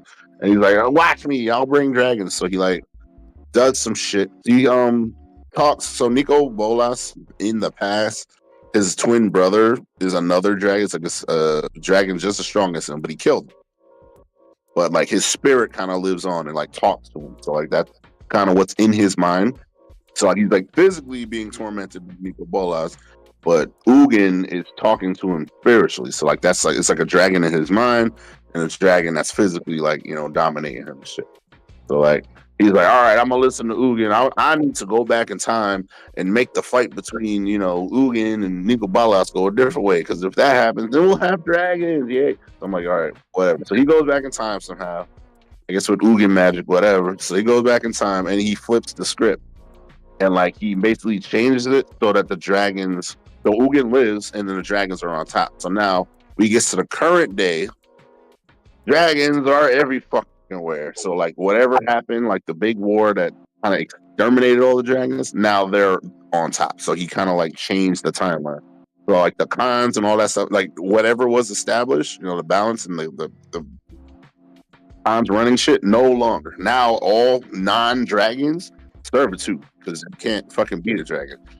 So like, you know, in a way, yes, we have 1 billion dragons and it's great and blah blah blah. But now you're being fucking dominated by fucking dragons all over, and for them, it's like, you know, no longer acceptance of shit. It's their way or the fucking highway because it's fucking dragon. The fuck you gonna do about it? So it's a little bit of oppression. So like that's where we're ended up. We end with the shit for like 10, like it's been like 10 years, and it kind of sucks because remember you started really cool. You get a clear picture of the cons and what they do and what they believe, and then this motherfucker goes back in time and fucking ruins the whole shit. And now all the dragons are on top, so you kind of get a lesser thing. Yes, you have dragons, but you have way lesser culture and clans and all that cool thing that got people, you know, interested in the first place. You know, you just kind of did away with that. So like metaphysically, ants is like actually like that kind of pissed people off because like, yeah, we got dragons, but what about this cool thing that you got introduced? We got rid of it in like 2 seconds because fucking dragons. Actually, I actually quit playing Magic for a long time because of that earthquake. shit. I was stupid. I almost didn't come back. Like if Commander as a format didn't exist, I probably would have been done with it there. It's kind of fitting that it took Tarkir to make you leave, but now it takes Tarkir to kind of get you slightly interested again. That's the power of it. That's how impactful that first set was. It was really cool. I sold mad cards just to get cards, just to be a part of it because I'm like, this is the wedge. So finally, we're getting the wedge, which is the enemy color set, and like it's actually like a thing. Like that was something that people wanted for like a really long time, and it really made no sense that they dropped the entire wedge, made them nothing for a bunch of stupid fucking dragons. So actually, it was kind of like a bittersweet type of thing. So now with this new set, they basically the dragons dominating or whatever, and now in this new set, they're basically fighting back. Them fighting back, they basically have Ugin, and Ugin basically has like dragons of the original like cons. Like they're being led by spirit dragons that have like been long died, but they're kind of against the current dragons or like the current regime or whatever. So it's kind of like fitting because it's cool because now you're led by a spirit dragon that is, Soul Tide or Mardu or, Temur and shit. Because now it's like, okay, because these other dragons, y'all wanted to take away what kind of made you unique. Whereas these spirit dragons are like completely embody what, the cons was about. So I'm like, it was kind of cool that now they're kind of like fighting back with the shit, with a dragon. So I'm like, all right, that just makes more sense. Why have 1 billion dragons when you only needed like a couple? You only need like 2, like 5 dragons is what it is. So now they're fighting back. I'm not sure how it concludes, but it's like actually cool to see, the cons in full effect and kind of revolting because that fucking dragon set was pure bullshit. It sure was. Pure bullshit. So it's literally like they're fixing the damage that was done. I applaud it. Not only like actually, but actually like gameplay. Like it's a good set. It's like good mechanically, great aesthetically, a lot of great new commanders, a lot of good effects. It's like it doesn't feel like shit. It's not like fucking Chandra and why the fuck Chandra and a motorcycle? Like who gives a fuck, bro? So a lot of less kind of plain stuff. It's kind of like Elspeth is there for some reason. That's stupid, but the rest of it is cool. I have no idea why the fucking angel bitch is here with all these fucking dragons. Like what the fuck does she got to do with it? But it's whatever. At least Sarkon's there, so that makes it. Sarkon, Ugin, and then for some reason Elspeth. Like, all right, I guess she could be here. But nah, it's good. I'm a fan. If anything, it's a very good step in the right direction because the past like 5 sets have been trash. Bloomberg was cool, but they did not believe in it. It was a very cool concept and very disarming because like you'd be like, what the fuck is this shit? It's actually cool. Bloomberg should have been a 3-block set. Should have been. It is unique, and it's like because it's like a Disney style shit. Like Rescue Rangers and shit. It's basically that. World. My Arthur came from that set. I know a little bit about Bloomberg. That to me, like it was unique enough that they could have probably made a 3-block set out of it. It was great because it's like little like frogs, like actual woodland creatures, but then it's like a dark twist because it's like they go to war, and like natural disasters are the predators to those animals. So like a frog, a fucking mouse, and a squirrel, a fucking hawk eats all of those things, but the hawk is represented as like a lightning storm, which is a natural disaster. So it's like a lightning hawk. So it's like the nature is just like the predator, but it's also a reason for death. That's why they call it the season of loss, because it's when it happens, like a storm, like there's a giant fucking like the night sky is an owl, which makes perfect sense. An owl eat, mice and squirrels and all that other shit, but it's also like literal death. So like the night is a literal owl, so it's like a literal death. You have like a giant toxic snake, like a snake is famine. Like it's a metaphor. It's like represented. So it's like a giant black snake that's like smog and death, and that represents illness, things that kind of kill you. The water, like the literal water, is like a giant fucking barfish with like all the teeth and shit. So it shows you, the water is dangerous. It's literally represented by a predator that kind of like does shit. There's like a Wolverine, that's a tornado. A tornado fucking kills you, but a Wolverine also fucking kills you. So it's kind of funny, like, even though to us it's just a natural disaster, but like to them, it's kind of represented as an apex predator. That's something to avoid. Like, that's such a cool perspective. Yep.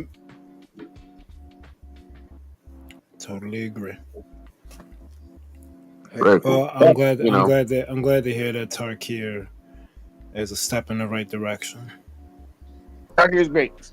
I would like 3 sets, but you ain't getting 3 sets. Final Fantasy is coming. Magic. I'm like, bro, come on. It's coming. Riggedy row.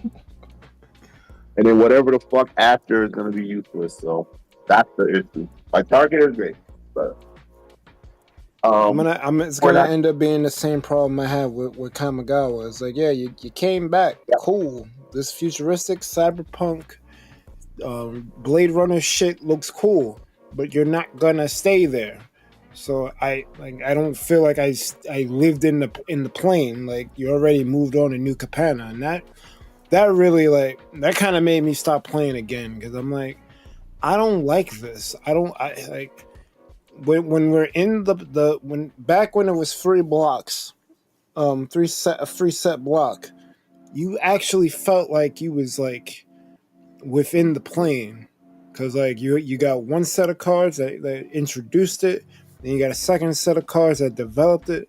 The 3rd set obviously is a coin flip. It's either gonna fuck it up completely by doing some off-brand new shit, which should have just been a new block, or they would actually conclude the 3-part arc and give you like boss monsters or something that to cap off the block.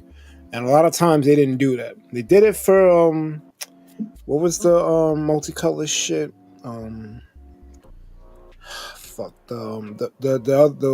The shard one, Alara. They did it for Alara. All 3 sets were good.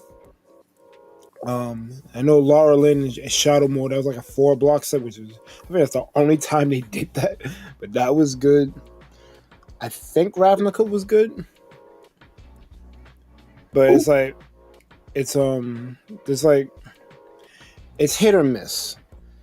But either way, when there were 3 blocks, like, I was in the plane for a sufficient amount of time. Now, when it's just 1 set and done, on to the next. It don't feel right. It's corny, and nobody asked for it, but they decided to do it. No, we asked for them to not fuck up the 3rd set, and their solution was to just not do 3 sets anymore. And I'm like, no, this is not the solution. Crazy, but that's what they chose to do. The shift in the direction they wanted to go. Like, all right, it's worse, but fine. Especially with all this fucking product, but they're not gonna slow down either. So they got a taste of that COVID money. The thing is, though, they could still do 3 blocks. Just don't move on to the next thing right away. Y'all like God. I'm like, bro, get out. They do shit. Down. They do shit monthly, right? Basically, crazy. So just release the shit in 3-month intervals. You could still do the Universe Beyond shit you want to do, but it'll be more developed. Those can be 3 set blocks too. The Final Fantasy shit, I don't know how they doing that shit in one set. That shit don't make no sense. Some of these games you could do a set by itself. Like 7, you could do a set by itself. 14, I'm sure you could do a set by itself. Like, and you're gonna combine all this into one. That's gonna like. I'm a big Final Fantasy fan, so I'm in. I wish they would release more cards from the preview so I could see like what exactly I need to buy. I know I'm buying at least one commander deck, but I want to know where Yuna is. If Yuna's not a card, they're wilding.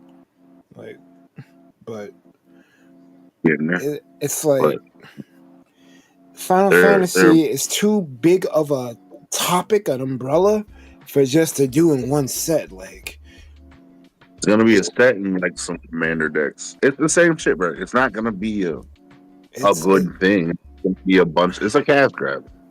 No, it's definitely a cash grab. And I only care because it's Final Fantasy. Because like all the other shit they did, I didn't really. They even did some Marvel shit. I didn't really care too much about. It's like, all right. It's called play versus. I play Snap. Like, this is not it. I don't exactly. care about it. Like, they made a Black Panther, and it's like, this is no. This okay. This ain't T'Challa, bro. This is like dollar store T'Challa. Fuck out of here, bro. Great value T'Challa. It's weird and complicated, and I feel the way that he's not black in color, but that's all right. He should have been absent, bro. He should have been absent. What are you talking about? I don't know who designed them shits, but that guy need to be fired or not use him for Marvel shit. So the other way that the Abzan looks at it is you got fucking heaven, earth, and afterlife. What the fuck? Isn't that fucking all of Wakanda? You got it's basically heaven, earth, underworld, or mind, body, and soul. The fuck? That's the fucking astral plane. It's literally honestly the white and green makes sense, but it needed the black in addition. Black. All of us is Black Panther. The fuck?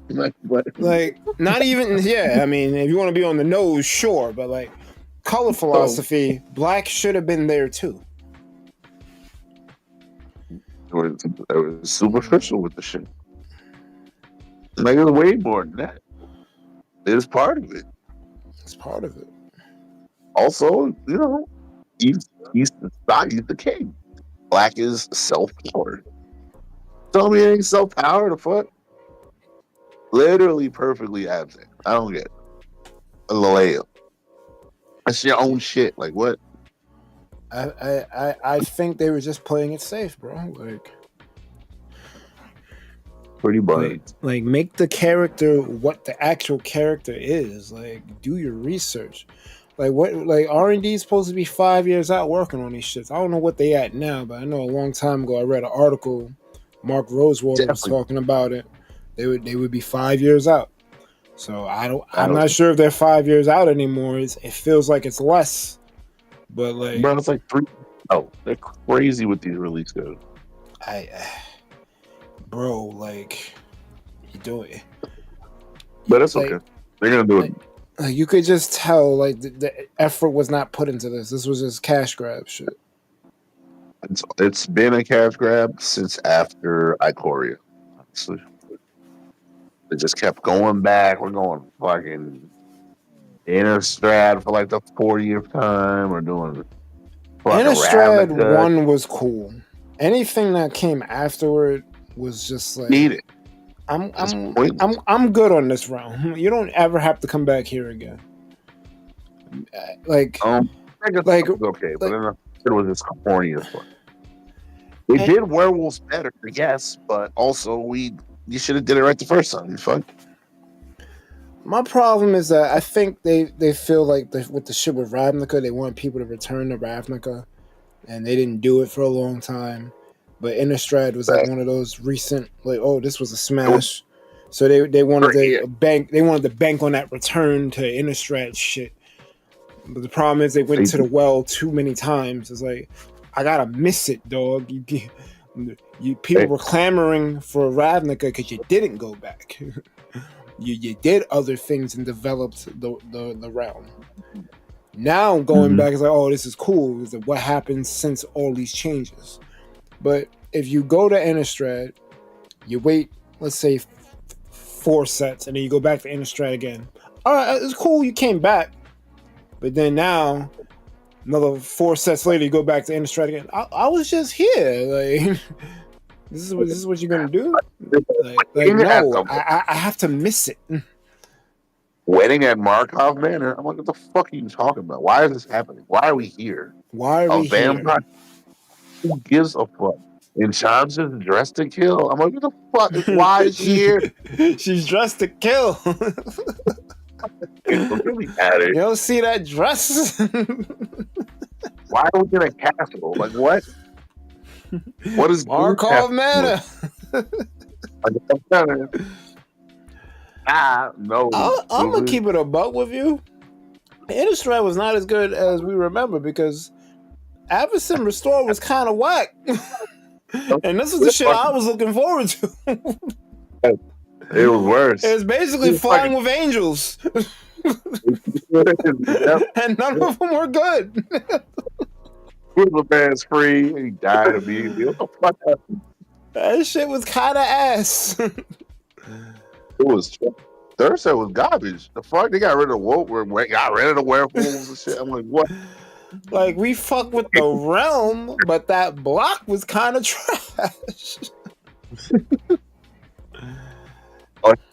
Yeah. Second time was cool, but it was also stupid because the Eldrazi's kind of fucked it up. But then it's like the Eldrazi, I'm sad, and I went home. Like they dealt with everyone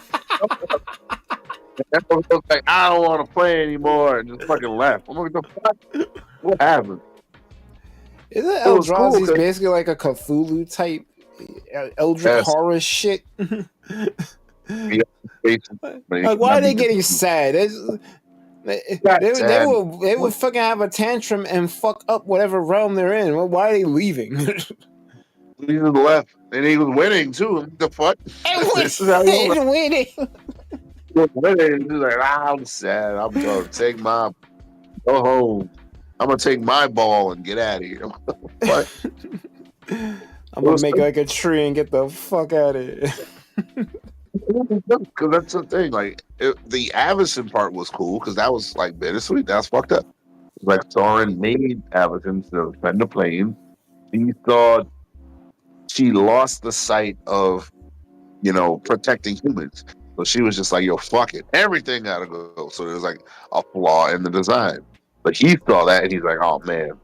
So he had to unmake her and that fucking caused him sorrow. He's like, damn, my angel, you're wilding out, you're bloodstained, you're fucking, you're damaged. Basically, just wilding. So he had to he had to unmake her. And then the plane didn't have enough. I'm like, oh shit. Bittersweet, which kind of speaks to the core of fucking, Soren, which is cool because Soren is yes, he's a fucking murderous vampire, but he believes in order. There should be a structure to the shit, or else it all fucking crumbles. He's like, yes, I'm a murderous motherfucker, but I believe in order at any cost. Even if it's like because he was done by his fucking family and brethren, because it's like he's like, yo, if we don't quell this shit, we're gonna fucking eat all the humans. And there'll be no humans left, and then we'll all kill each other. He's like, I'm trying to prevent it. Like, no, you betrayed it. What the fuck? He's like, yo, I'm out of here. It's like, you don't get it. I'm gonna let this shit burn, and then maybe you'll figure it out. Yeah. That's like why he did it. And he's like, yo, he did it. He became an exile. He became a pariah because he got kicked out of his family. He's like, yo, I'm doing this for everybody. No, you fucking haters, loud line, stupid shit. All right, bet. They're fucking live. Like, what? Like, who's that? Edgar Markov. I'm like, how's he back? And then it came out, the card was trash. I'm like, what the fuck? He's like turning into a coffin and shit. What the fuck is happening? I'm gonna make a 1/1 and turn into a coffin. I'm like, this is dope. What are we doing? I'm gonna make a 1/1. Make a 1/1. like missing the color. Oh, this is stupid. Versus fucking that eminence, like the fucking commander is broke as fuck. So you're all thinking, oh shit, Edgar Markov's coming. He about to be wilding. He's fucking trash. He fucking died and turned into a coffin and made a 1-1. I'm like, what the fuck? Cost 4 to do that. Really? Liliana be making 2-2, so yeah. He's got to die to do something. Like, this is stupid. This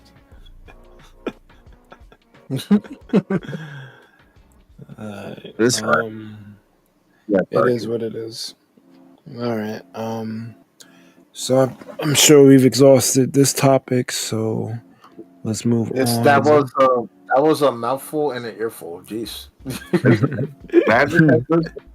trying to cure. I wish I put my 2 cents in this one, but like it was. Nah, it was, we understand. Just hear it's good for a reason. The lore can be crazy. Like, bro, like when we told you to hop on Spell Slingers, is because at that time we still believed in magic because they were cooking, but then they left the shit on the stove for too long and burnt the shit. Hell yeah, they was cooking too fucking. Take the shit off the stove. Nope, cooking. They fucking burnt the shit. Magic will fuck up. Magic is just like Capcom. It's capable of great. Yo, what the fuck? That's an accurate description. Oh my god. What the fuck was all of those new games? All trash, bro. What the fuck? Only good was Jury, and they fucking wilding with that, bro. El Fuerte and fucking Rufus. Get the fuck out. That's the worst of my fucking life. Khan. Oh, are you kidding me? Oh my, the decisions. Who the fuck? I'm gonna rewrite fucking Bison, but I'm gonna get rid of him and have JP, and then we're gonna drop JP and bring Bison anyway. What the fuck happening, bro? Fucking Terry and the Ducks. Why is he here? It's crazy, yo. For real, dog. Like, bro. Wizards of the Coast and Capcom are the exact same company. When they on fire, when they cooking, they come up with some ill shit. But when they throw, holy shit. They fucking long past that shit.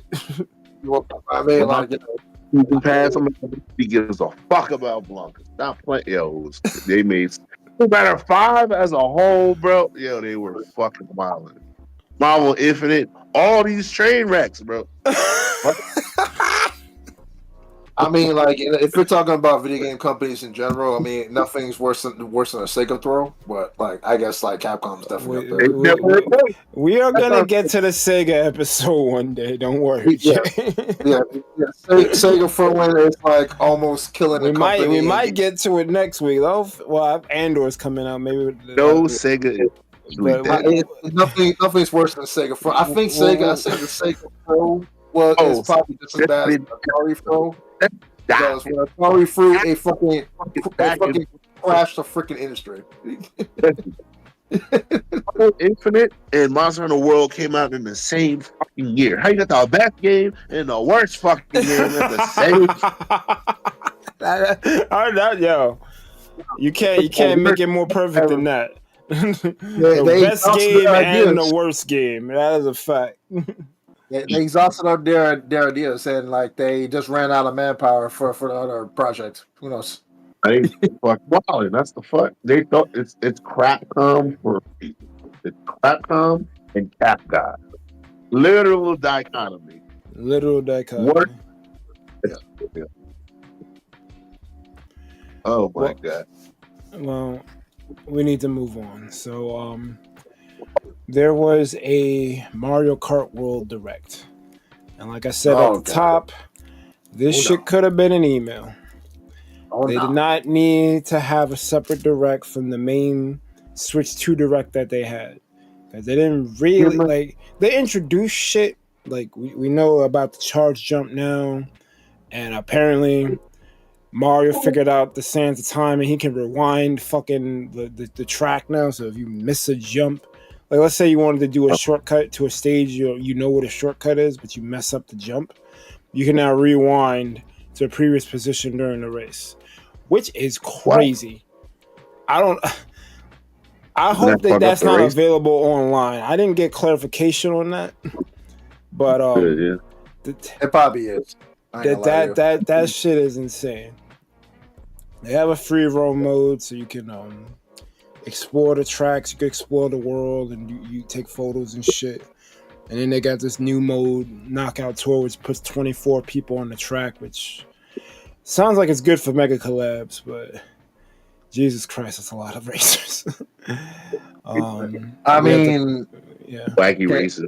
Can we finally break open the show? Because I'm about to like fucking unload it. Well, I wanted to just go over what they, because all this shit could have just been in the fucking main direct. I don't know why they needed to separate it. They got new items, coin shell, which is actually kind of cool because you shoot the shell and it gives you a trail of coins. That's pretty fucking cool. The ice flower, cool. The hammer, the mega mushroom. I feel like the feather isn't new, or maybe it wasn't an 8, and they're bringing it back. And the Kapt item. And obviously you got switch cord integration. I'm not calling it game chat. That shit is switch cord. Yeah. That shit is switch cord. Go. Battle modes returning, coin runners returning, balloon battles returning, along with Grand Prix and Knockout Tour. And they got a bunch of new characters. They got the fucking cow from fucking Moo Moo Metal as a character. It's crazy. Oh, I'm about to talk about that too. Pokey, Cataquack, Peppa. There's a bunch of new tracks. They're integrating old tracks within the Mushroom Kingdom world that we're gonna be driving through. So that's just gonna be cool. Like I've been asking for this game for years, but I was asking for it in a 3D Mario. Because I'm like, there's so many different locales between like the main games, the side shits, the RPG spin-offs, even in Mario Kart with some of these like locales. Like I would like for them to connect all this shit and you could like go to these places, like have the adventure in the Mushroom Kingdom actually make sense. Like you're going to different places within the kingdom. I wanted this for like the longest. And they're doing it, but they're doing it in Kart. And it kind of makes more sense to me that it's in Kart, because now you have a vehicle, you can kind of go around the whole shit. But I think that they got a free roaming mode, so you could probably get out the car and probably do shit too. Like it seems like they kind of, I don't want to say they're GTAing this shit a little bit, but the fact that it's an open world Mario Kart, it's really fucking cool. And I didn't think they would figure out a way for me to, because I wasn't gonna buy this game. Like I played Mario Kart 8 Deluxe to fucking death, till the fucking wheels fell off the cart. I'm like, I'm not buying this shit, because I thought it was gonna be more of the same. But this is a whole different animal. Like so, I give the props to Nintendo for it, but Jay has some grievances. All right, okay. I hope there's more than just the price tag. While I agree with you there, let's dig deeper. Okay, all right. So I'm gonna dig deeper on this topic. I know that Spencer's probably listening to this in the background. Probably emails this in the background, but I'm gonna say my piece anyway. Okay, shit. That's the point of the podcast. They wanted to talk. They could have been here. Yeah, yeah. Okay, so my thing about it is like, number one, this game is not worth $80. It's just not. Explain. I can probably see like 70 if it had like and like if they want to go charge more, probably like for like expansions or whatnot or whatever. But like in my opinion, I mean like this is just Nintendo. Like they're still like they're innovating, and I like the fact that they are, and it's great that it's finally here. Like they have open world Mario Kart and stuff to like kind of like get into like this Mario Kart world type of fiasco that they got going on. This is cool. I like that. I really like the fact that they're finally bringing it here. I just feel like even with all of these extra great things, like what really is justifying the fact that this is an $80 game? Like really and truly. because the if it's level of a new content. system, well, I mean, like, well, you know what? Let me play devil's advocate real quick, because you're kind of right, because Nintendo's only really charging $80 for this because they can get away with it. They know people are gonna buy. They know people are gonna buy it because it's Mario Kart. But I'm looking at this objectively, not as a Mario Kart fan, because I could really give a fuck about Mario Kart. But this game, what they've shown so far, is drastically different from previous Mario Kart entries. They're combining things from F-Zero, Donkey Kong Racing, the Cruising series, although I think Burnout is more appropriate. But, you know, mine said you get cruising stuff in there. So you got like 4 different genres of racing games that are being compiled into this one thing. And then you got Tony Hawk stuff on top of it because of all the grinding and stuff. Like, they're expanding the trick stuff that they had put into previous Mario Kart games. Like, they are innovating on top of innovating. And the world is huge, and you could drive to every race. Like even when you're in the Grand Prix, once you finish one track, you have to ride to the next one. Like, everything is interconnected. The map is fucking huge. I don't think they should be charging $80, personally, because one, it's a slippery slope, because if Nintendo's doing it, everyone else is gonna do it, follow suit. So I don't like it for that reason. But then also, it's like, I already gotta pay. Let's say I wasn't getting the bundle and I was just buying the system raw. I already gotta pay $450 for the system, and now games are gonna be $80. Well, at least your major games, because they said variable pricing. So not every game is gonna release at $80. Only their big hitters. So probably whenever they announce the next Smash game, that's gonna be an $80 game. Which is still a throw. But whatever. Yeah. My thing. Yeah, it made me lose my point. My bad. They shit. What was that? You really threw me off. I'm sorry. No, you're saying like, it's justifiable. No, I don't like the price, because other people can be like, all right, Sony and Microsoft see you're charging $80 for games, they're gonna start charging $80 for games. I don't like it, because, like, you know, I paid $450 for a system. Now this game's coming out as $80. I'm like, where's my money going? It's almost. I don't agree with it. I don't think they should do this. But also, everyone and their mama should have seen this shit coming. They've been wanting to raise prices for the longest. Some games on PlayStation are $70 right now. So this isn't a surprise. This is more writing is on the wall, and you're just now looking at it type shit. This was bound to happen. I wish Nintendo didn't launch the first volley, but, you know, even not counting the market conditions as a part of it, it was eventually going to get to this point, because if you're going to constantly give raises, trying to increase your overhead, well, try to increase your profit so you can pay for your overhead, because, you know, this is a company at the end of the day that has to maintain their shit. The money's got to come from somewhere. There's only so many NSO subscriptions you can get out. There's only so many systems you can sell. You got to make up the money somewhere. I don't agree. I don't agree, and I really want to go say why. And you got to pay these developers, because they're asking for bread. So what do you want Nintendo to do? I don't want them to act like EA and thinking that, okay, all right, like they're the main guy that needs to upcharge prices when we're already in a generation that has aside $70. From Mario Tennis Ultra trash, name me a Nintendo game that came out that wasn't worth the $60. Nothing. Okay, all right. Well, I want to go say this real quick. I want to say my point about this. Right? Well, All one the two switch stuff is wasn't worth the 60.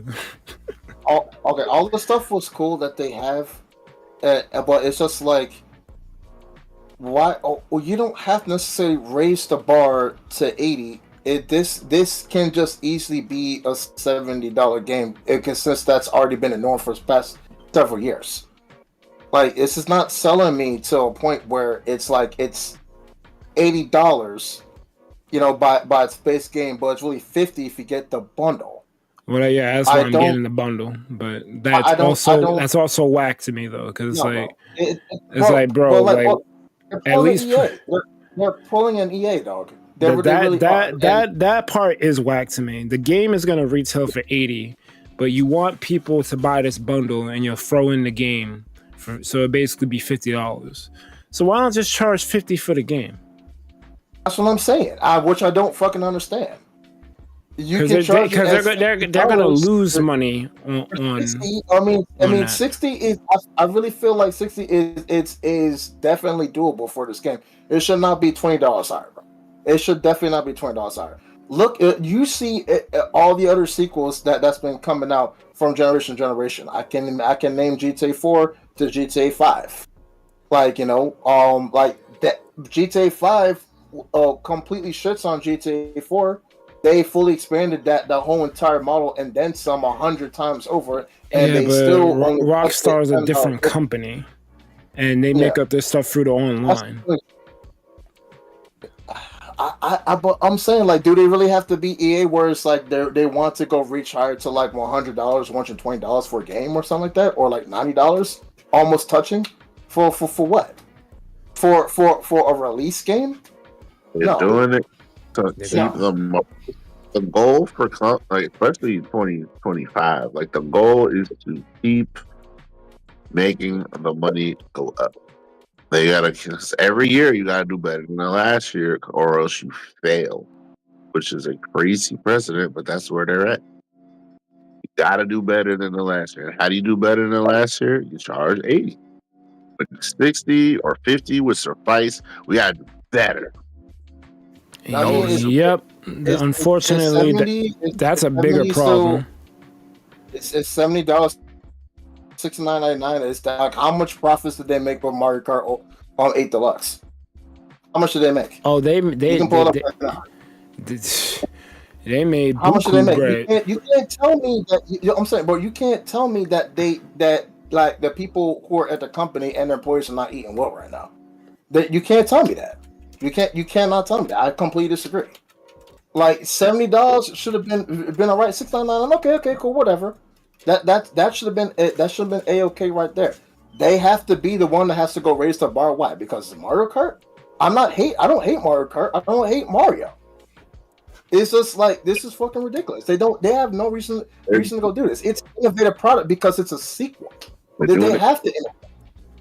They don't have to charge other people $20 more just because it's a freaking sequel, or it's the bigger and better Mario Kart that we have today. The gameplay is not going to be any different, bro. You're going to play it, you're going to like it, and you're going to get tired of it. It's rinse and repeat. Especially when they could literally release 8 and it would be the same. Like, people would still play the same. If it was 8, I wouldn't buy it. I'll tell you that. If this game was 8 Super Deluxe, nope. My thing about it is just like Nintendo doesn't even drop prices either to like their main Prime games. It's always $60 or $70 or whatever. They're not going to drop this anytime soon. You look at all the other Switch titles that are first party. There is no deduction at all whatsoever. They are still the same price as how they were when they fully released. You cannot tell me that they're not going to make the money. Video games are not a cheap hobby. Hell no. I know it's not cheap hobby. I already know. Yeah, but still, it still doesn't justify the $20 rise. No, fuck it. Get the fuck out. It's not good, but they're gonna do it, and they can do it. People will buy. They're not going to stand up against. Yeah, which I hate though. I really do hate though. Like, it's okay to like stand up against companies. You still love them, you support them, but like it's like if something's fucked up, it's fucked up. That's my thing about it. So, and this is one of the caveats that I have with this game so far. I didn't even get to my other reasons. And then openly go and buy the shit. Not even boycott it. Not even like try to tell people, they'll talk shit and then go around and buy it. And Armchair activist. I mean, I pre-ordered a Switch 2 bundle because it's $450 for a system, and I'm getting $50 for Market World. It's just the only feasible way how to go about it. It is the only feasible I'm really way to go talking about $50. It's only $50, and plus still with think- the $450 price tag. I still think that's why whack would you though, not because go with the if you like physical games, this is whack. Because like I like having physical copies of my games. I know like it's starting to become an antiquated thing, but these motherfuckers don't believe in games preservation. So as long as they keep making, that's another issue. We'll talk about another time.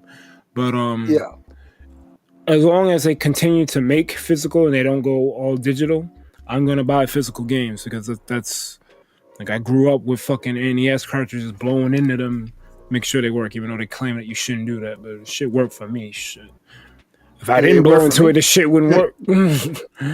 Blowing in it got the dust out that shit. Because they're talking about your saliva. The saliva might short the fucking contact point, which is I don't know. Don't do a spit take into your shit.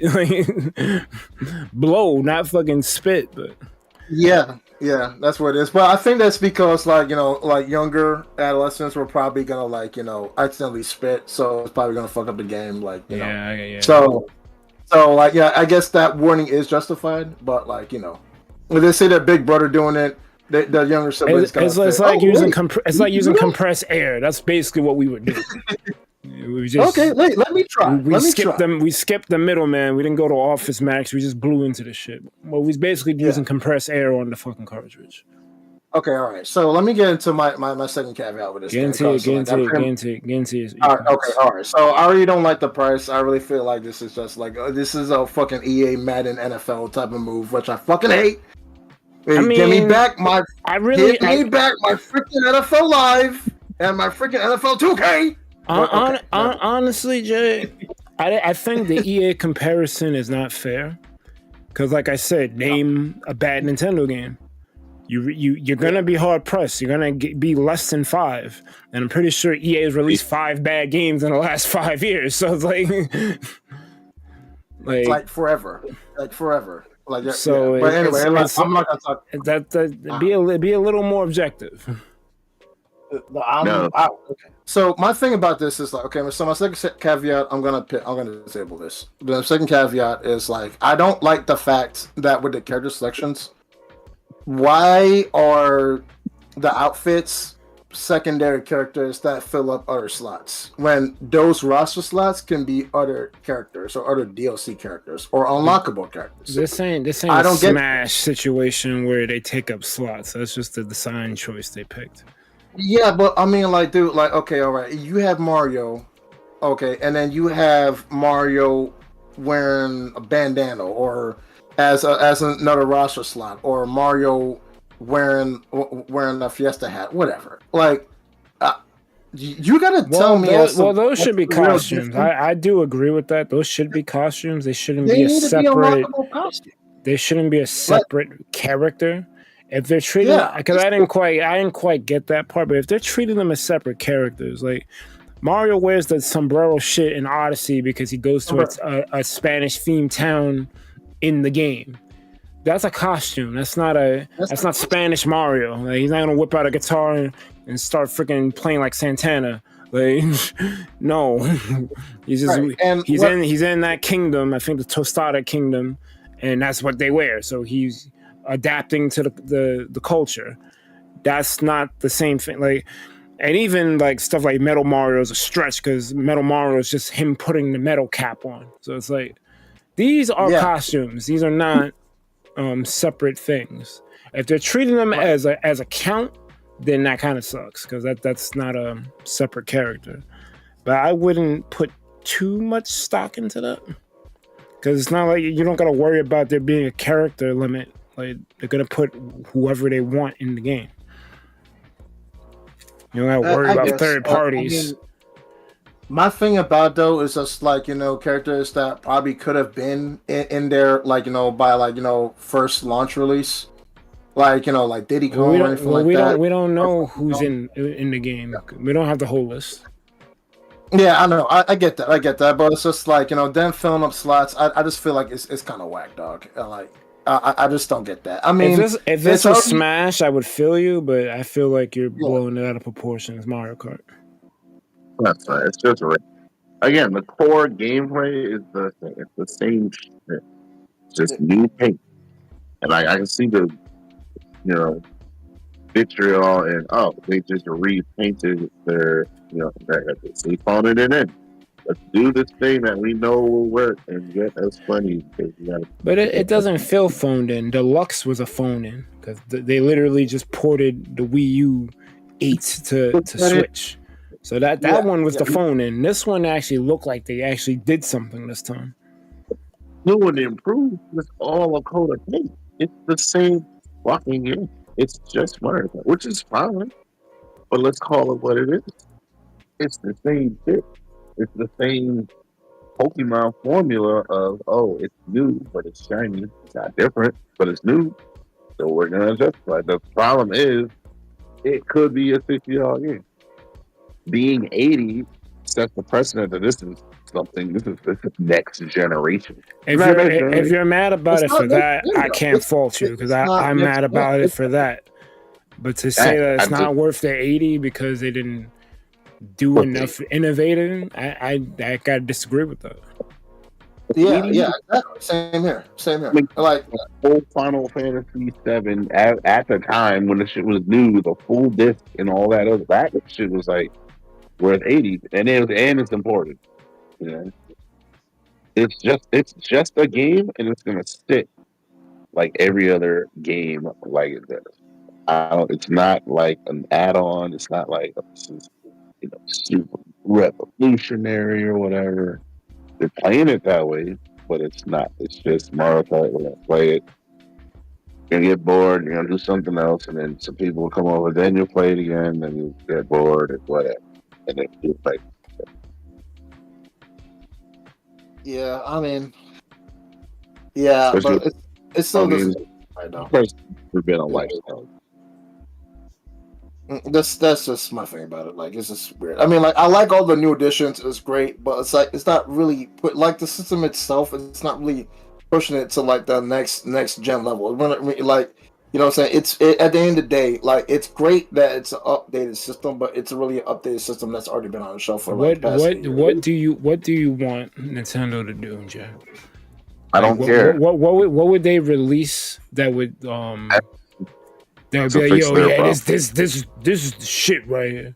My thing about that is that like a lot of people like you forget like this really is a Nintendo thing. Like they always re-release systems that's already been on the shelf, like just like a bigger and better innovative version of it. Yeah, but the call to Switch to a DSi is crazy because it's not. The OLED is a DSi. The OLED is a DSi, not the Switch 2. But better. Slightly better. The thing about it is, it's like this. I mean, like, whether people like agree with me or not, like, to me, it's an updated next gen. Like, it's an updated mid gen. Like, it's really much, really true. It's like if it's like a brand new Nintendo with like a completely different gimmick and completely different updated software, like if it's like a PS4 to PS5 type of comparison, then I can understand the whole 455. Well, let me tell you something. The Switch 2 is not a Switch 1 upgraded. It's not a Switch 1. I'm not saying it's not. I'm telling you, it's not. Yeah. They literally, it's a brand new architecture. It can't even take Switch 1 games natively. They have to convert the code to Switch 2 code. It's a brand new system. And actually, all right. If you believe that, then why would it not be a different? Call something different. Yeah, that's what I'm saying. Yeah, why not call it something different, like a Revo, a Nintendo Revo, or something like that, or a Nintendo Ultra? I don't know. Using the popularity and success from the Switch and improving upon it, and that's fine. But call it what it is. It is not a new system. It is not a jump in technology. It is a patch up for the fuck up. Yeah, it's good. Yeah. It's good track finally. But let's not say the shit is new and innovative and great. It's just a better Switch. It's a better. That's what I'm saying. That's what I've been trying to go tell. But I don't want people like thinking that I'm a Nintendo hater or something like that. But I'm not. I'm not a Nintendo hater. I'm supporting. I'm about to buy the system. And so you can't say that I'm not supporting it. But I'm just saying like I'm calling it what it is. Exactly what D's saying. Like honestly, it's 50 for better Switch, and you're gonna do what you do with your current Switch with this same Switch. You're gonna play some games sometimes, and you're gonna leave it on and do other things. Probably play your phone games more, but you still got it. But now you're spending $450 and $80 a game to kind of just have the shit and leave it there and play sometime, and then get bored and like start talking to somebody. Damn, I wish I had games to play. You got a whole fucking Switch with a big ass library. Nah, but I don't want to play no games because you don't want to play these fucking games. These games ain't fucking worth it. These aren't games. No one's gonna sit and play Mario Kart fucking 13 hours.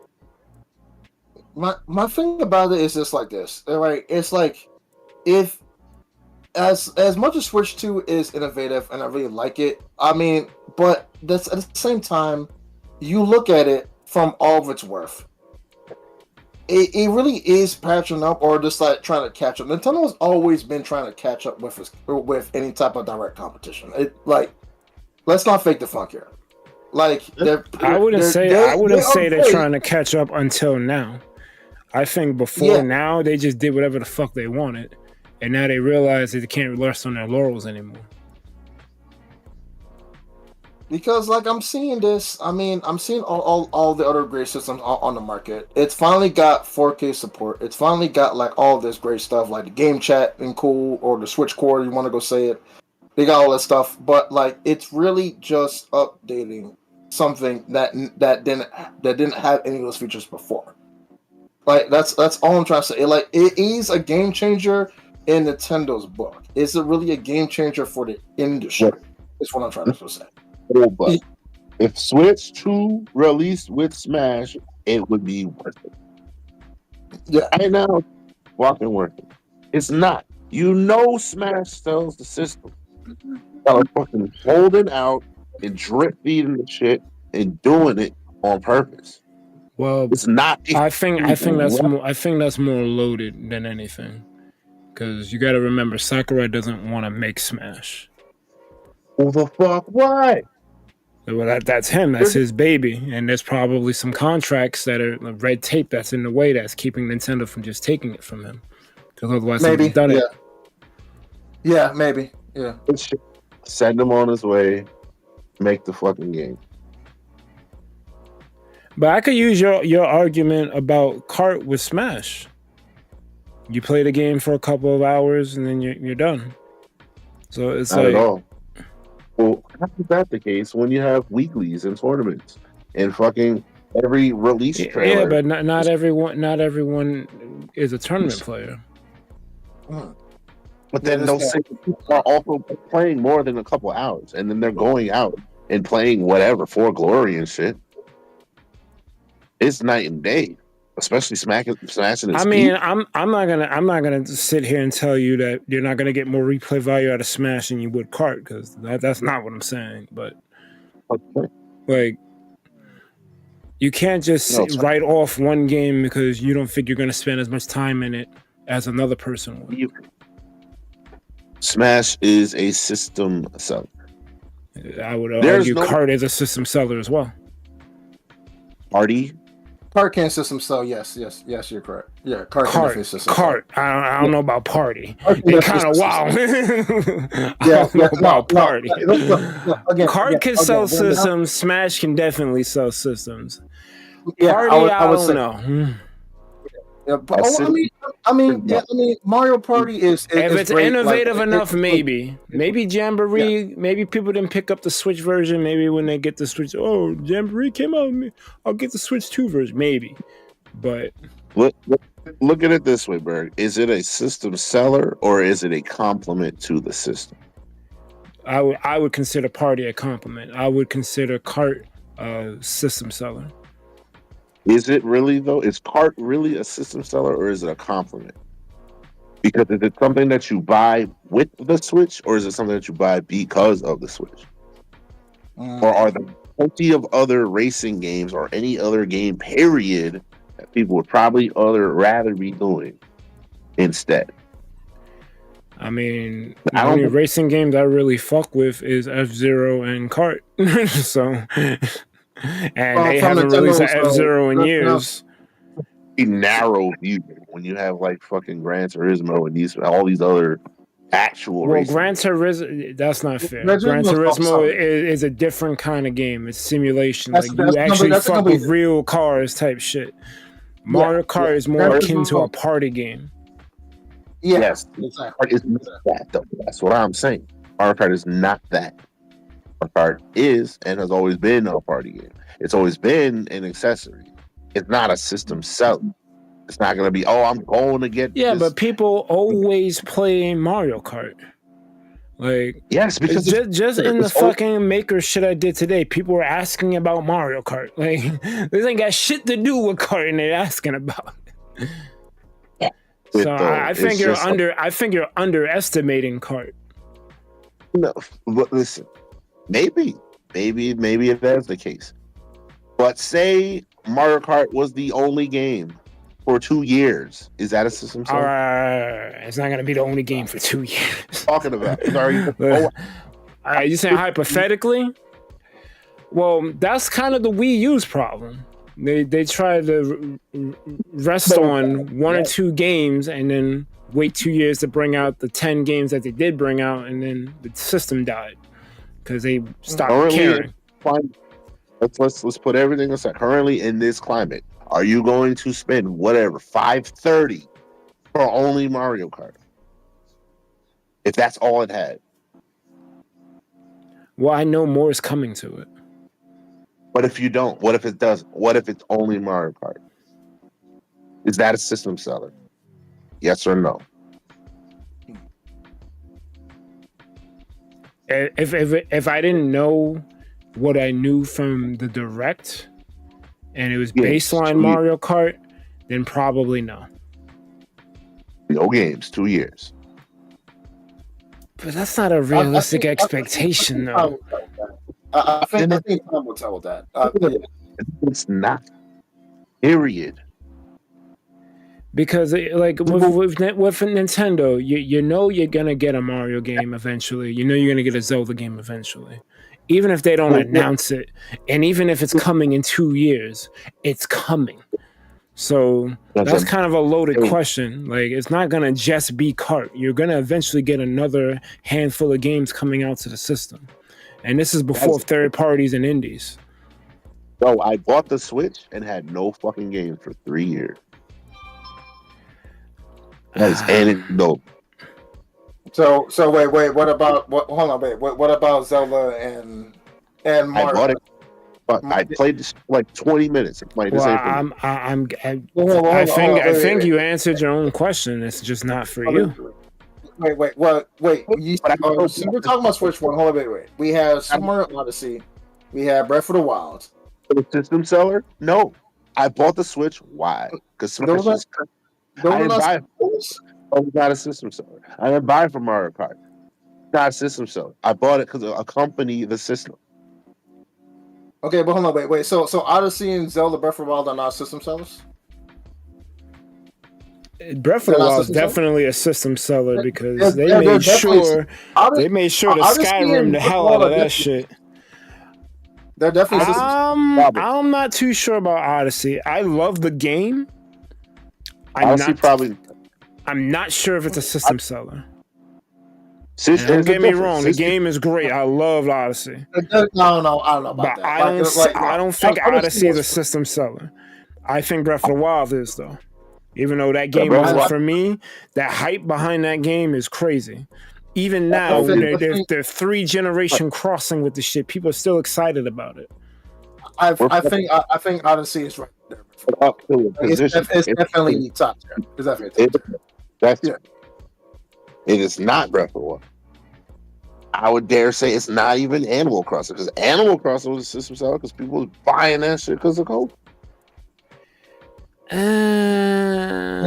I don't know if I mean, like Animal Crossing. I don't know if Animal Crossing can do numbers, but that was a special situation. I don't know if they brought out an Animal Crossing now if it would do the same numbers. Even then, with the they released it then at the perfect time. That's why it did as well as it did. I don't know if they could. That was lightning in a bottle. I don't know if they can do that twice. Oh no! All right, hold on. So my thing about it, whatever, a system seller. Okay, so I honestly don't, especially with all these other games, all this other competition, all these other phone games, all this other shit. $80 is crazy. Honestly. To me, $80 is crazy. Where it's not a system seller. If there was a Zelda game, that's whatever new and whatever blue blob. This is the stuff mega Zelda world, and he's like in the past again, and like he's got blue hair this time, but it's a mega super deep story. Cool. All right, cool, maybe. Mario Kart, like the Switch 2, it's just an upgrade. It's a repaint. It's nothing fucking okay. You can grind. Okay, you're still doing the same shit. You're just racing, and you're racing with your friends, and you're getting mad because you're getting fucking eggs and bullshit sent at you, whatever. That's my point. Where I'm saying that's like it doesn't justify that it's $8. We're not shitting on Mario Kart. We're not even shitting on Switch. So we know it's gonna do well. So the audience has been letting y'all have it. No, we're not. Well, I see the people, but I just seen it. What I'm trying to say is this. Like, you're gonna be all happy. You're gonna fucking. Okay. I get we have to play the game. We're definitely gonna play the game. We're just speaking our 2 cents from what we've seen so far. I really feel like this is more. It's as great as Mario Kart World looks. It's great. It's awesome. I'm gonna buy it. Yes, but $80? No, it's not moving the needle forward. No. And y'all fucking live in mediocrity. This is not a new amazing fucking thing. It's not the same spark as when you saw the fucking GameCube and all these fucking games that they were trying to fucking do, and it had its fucking identity. It's not even the same hype as the PS5. And even then, the PS5 there's just maybe a lot of scarcity or whatever. So the PS5 is collecting dust for me. I literally only have it for Final Fantasy. You don't play hard game. You don't play Elden Ring, so that's on you. I can use that logic on you. You don't like Mario Kart. That's on you. You don't have any games for the Switch. Like, okay, all right. So that's not a fair argument. Okay, all right. So my personal look at the gaming community as a whole. I'm not putting myself into it. I understand that it's gonna sell, but you personally do not really fuck with the greater gaming community. I at least delve into the shit. Like, you're super specific with the shit you play. I at least entertain other game shit. I don't give a fuck about Call of Duty, but I understand that it's a fucking $1 million fucking fan base. I understand that there's other games. I'm tracking the new shit that comes out. I'm not Cobweb Michaels to the shit. I'm not Cobweb Michaels to Nintendo shit. I track it, I see it, and I see what it is, and it's mediocre. Versus like gaming as a whole on the greater scale. Your PS5 is collecting dust. There's no reason you can't play Mario Kart. You just don't. Mario Kart is kind of in a different problem for me. That's more personal, but yeah. All right. So I'm gonna say this. Right? Like, what I'm gonna say my 2 cents for system sellers. Okay, new Super Mario 3D is definitely can be a system seller, just like a brand new 3D Zelda. Mario Kart definitely has a potential to, like, help boost sales for said system because people love Mario Kart and it's been selling for a long time. I can concede that Animal Crossing. I can see Animal Crossing as well. Probably not as big as the as Mario, Zelda, or Smash, because Smash definitely is a system on itself. But Animal Crossing can still move numbers. It can still do all that good stuff. I even throw in a hat to like my own personal favorite Nintendo series of all time. I think that if they innovated Star Fox, it can definitely bring people nostalgics and people who've been yearning for that game to come back. I don't think Star Fox is a system seller. Okay. It's not as big. Listen to me. It's not as big as the main three, which is Mario, Zelda, and Smash, from what we've seen from previous years. Okay, I would put Star Fox in the same camp with Animal Crossing, Mario Kart, or probably Animal Crossing. The next Star Fox game will do good because people have been waiting for it. Yeah. But I don't think if they released a regular Star Fox game that it would do the numbers that Mario and Zelda. I'm not saying it's system seller. I'm not saying system seller. I feel like it's in the same camp as Animal Crossing. Animal Crossing. It's potentials. It's potentials. I mean, people still play Animal Crossing now. Metroid can definitely move some numbers as well. Also, bottle of lightning when those are high potentials. Like those three right there.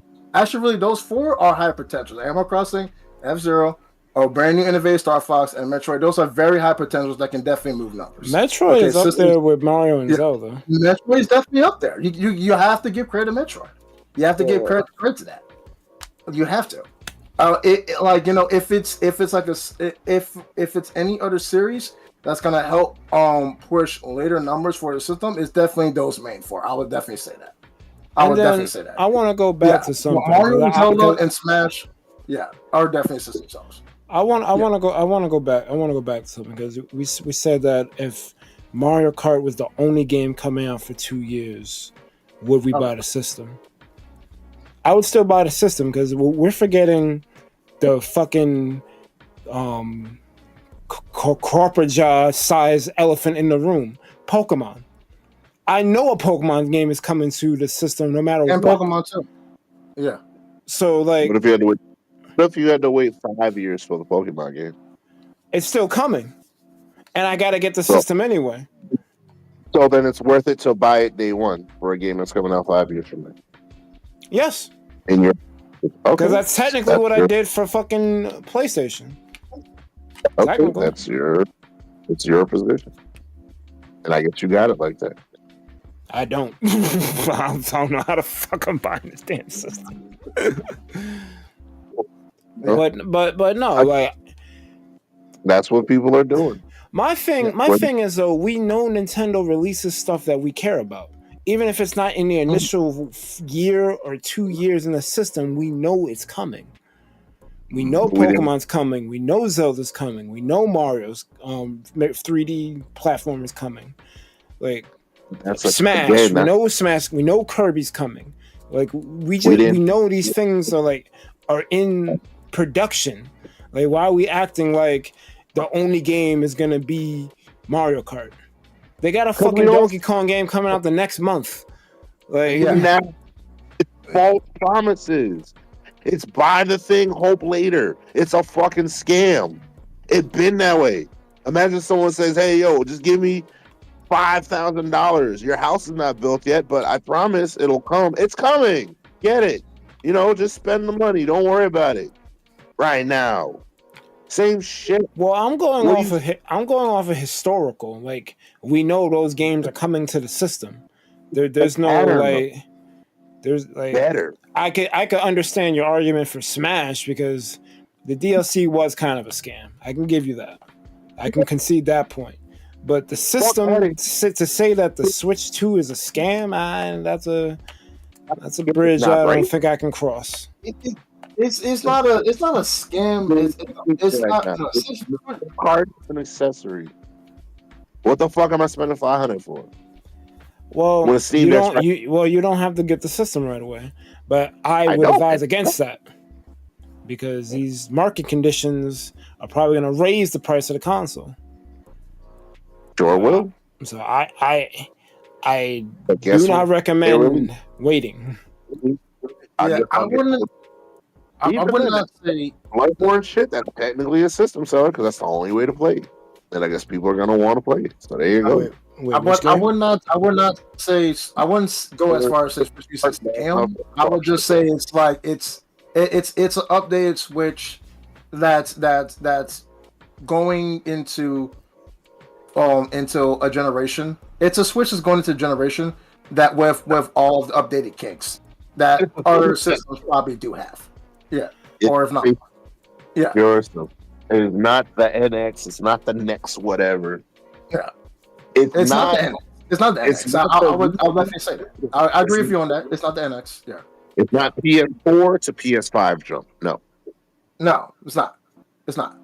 Yeah. And let's keep it above. That's just what it is. It's still a Switch. Period. It's a better, newer, nicer Switch. 100%. 100%. The date Switch, amazing. It's gonna have games. It's gonna make a lot of money, and people are gonna play it. It's gonna be very nice. But it's not a major industry leader that has broken ground and shattered the internet, like everyone said that. And that's okay. Well, I don't think it's shattering the internet. I just think I think to say that it's not a new system is a little disingenuous. Update the system. But I wouldn't say it's shattering. It's just meeting the expectations that honestly the Switch 1 should have had. That I'll agree with you. This Switch 2 should have been what the Switch 1 was. That I'll agree with you. Yeah, I agree with that too. Congrats. I agree with that.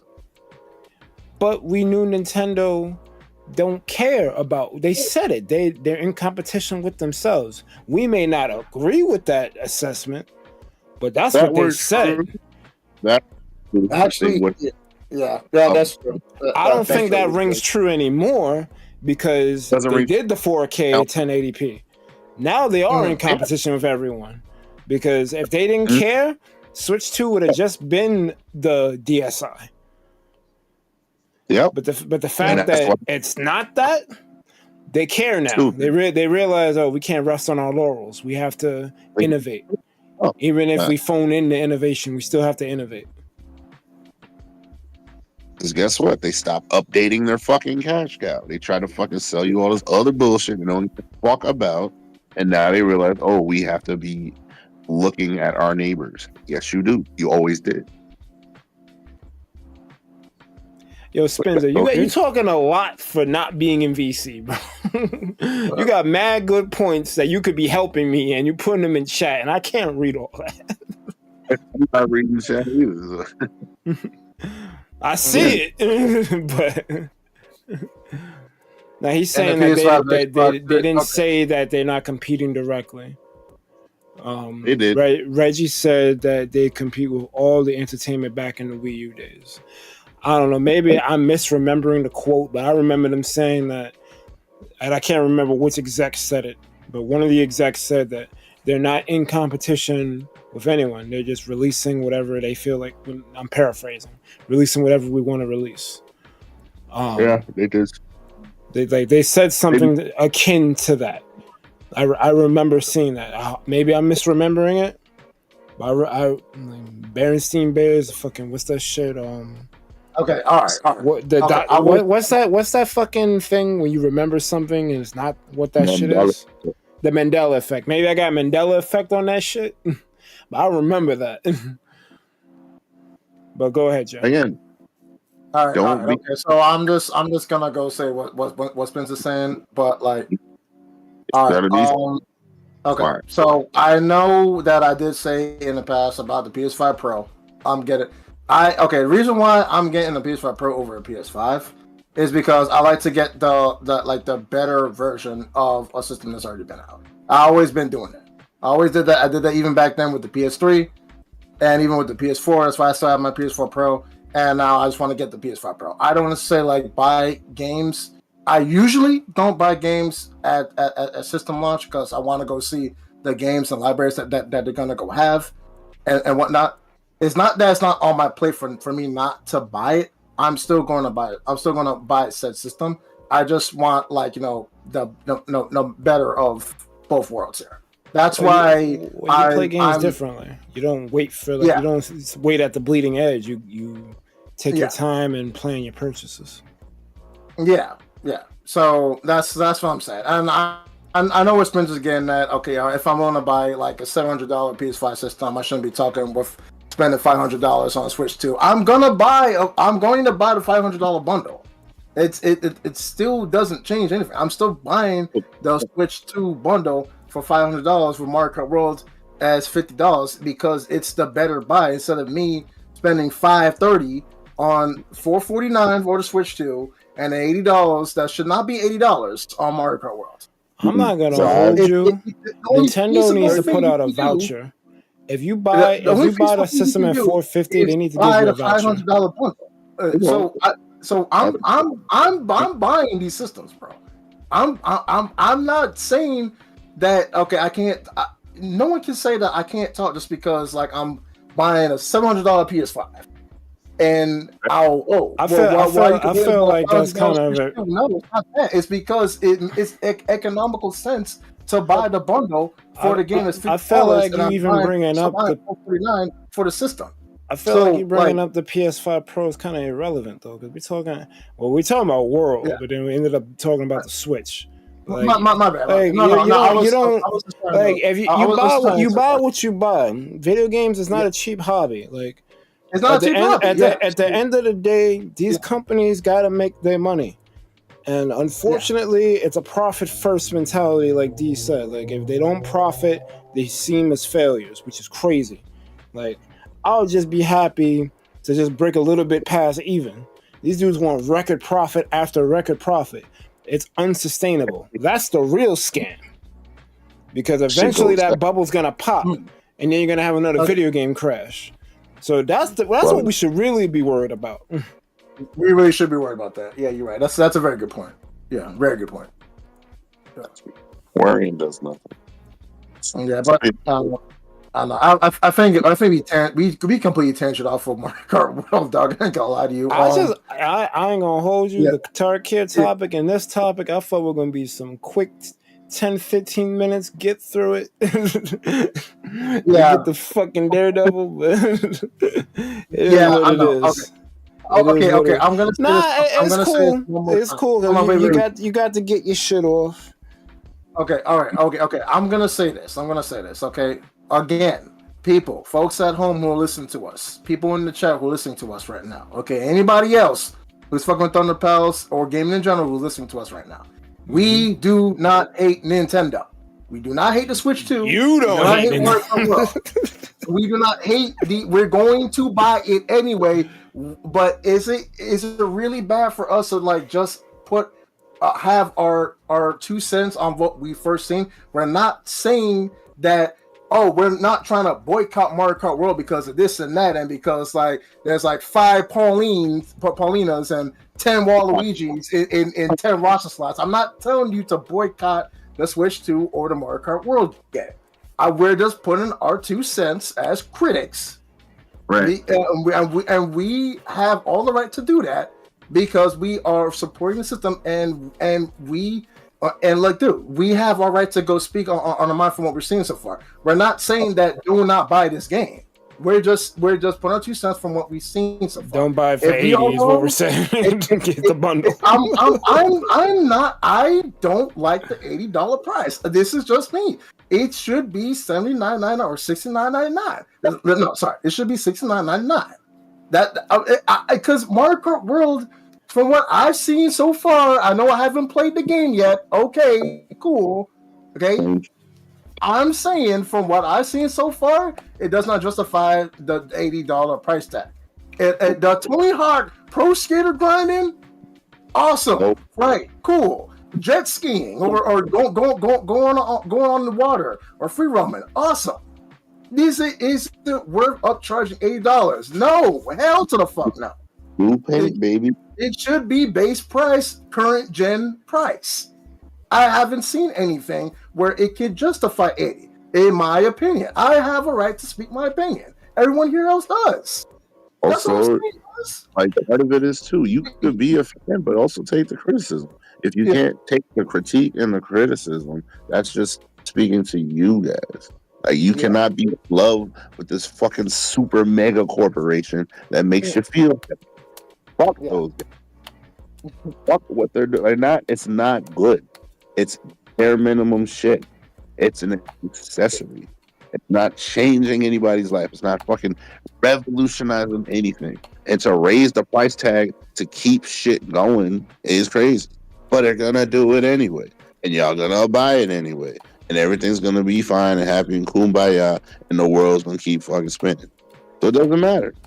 It doesn't even fucking matter. So the fans are gonna buy the shit anyway. Yeah, that's true. Nothing less is gonna be same old mediocrity shit.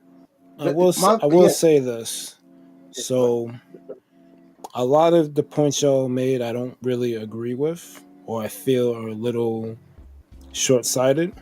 However, I do agree that we do need to hold these corporations accountable. If you're gonna charge me $80 for this game, and right now I do think it's worth it based on what I've seen. And I didn't need the direct that they gave me because that was just a bunch of this could have been in the email energy. That direct was like I could have stayed in bed and did that shit in the fucking afternoon. Like I could have went to work or something. Like that was not worth getting up at 9 a.m. for. However, right now, based on what I've seen and what they've added to the game, I don't like the variable price rate shit at all. I feel like one price, just make everything 70. If that's the fucking case. Fuck the variable price, just make everything 70. But since they're doing this shit, it's implying that at least some games are going to come out at 70 and maybe 60. I don't think they're going lower than 60. They should. Because then that would be really cool. Because then something like a Kirby that may not be worth the 60 or 70 could sell for 40 or 50. And now your variable price rate makes sense because now there's a scale. It's like, all right, we did put our foot in this game, but it's not a Smash, it's not a Mario, it's not a Pokemon. We'll give it to you for 50. That would make sense, but we haven't seen that so far. We've only seen $70 price tags and $80 price tags. So that remains to be seen. If they actually do variable prices in a reasonable manner, then we can revisit this. But currently, I'd rather everything just be fucking 70. Just call it a day. This way, there's no discussion. You go, you buy it, you pay it for 70, and that's it. This game's gonna be $50 with the fucking the bundle. So get the bundle. Just do it. Like if you're quasi interested in playing the game, because paying 80 for it when you can get it for 50 is crazy. It's the most economical way to do it.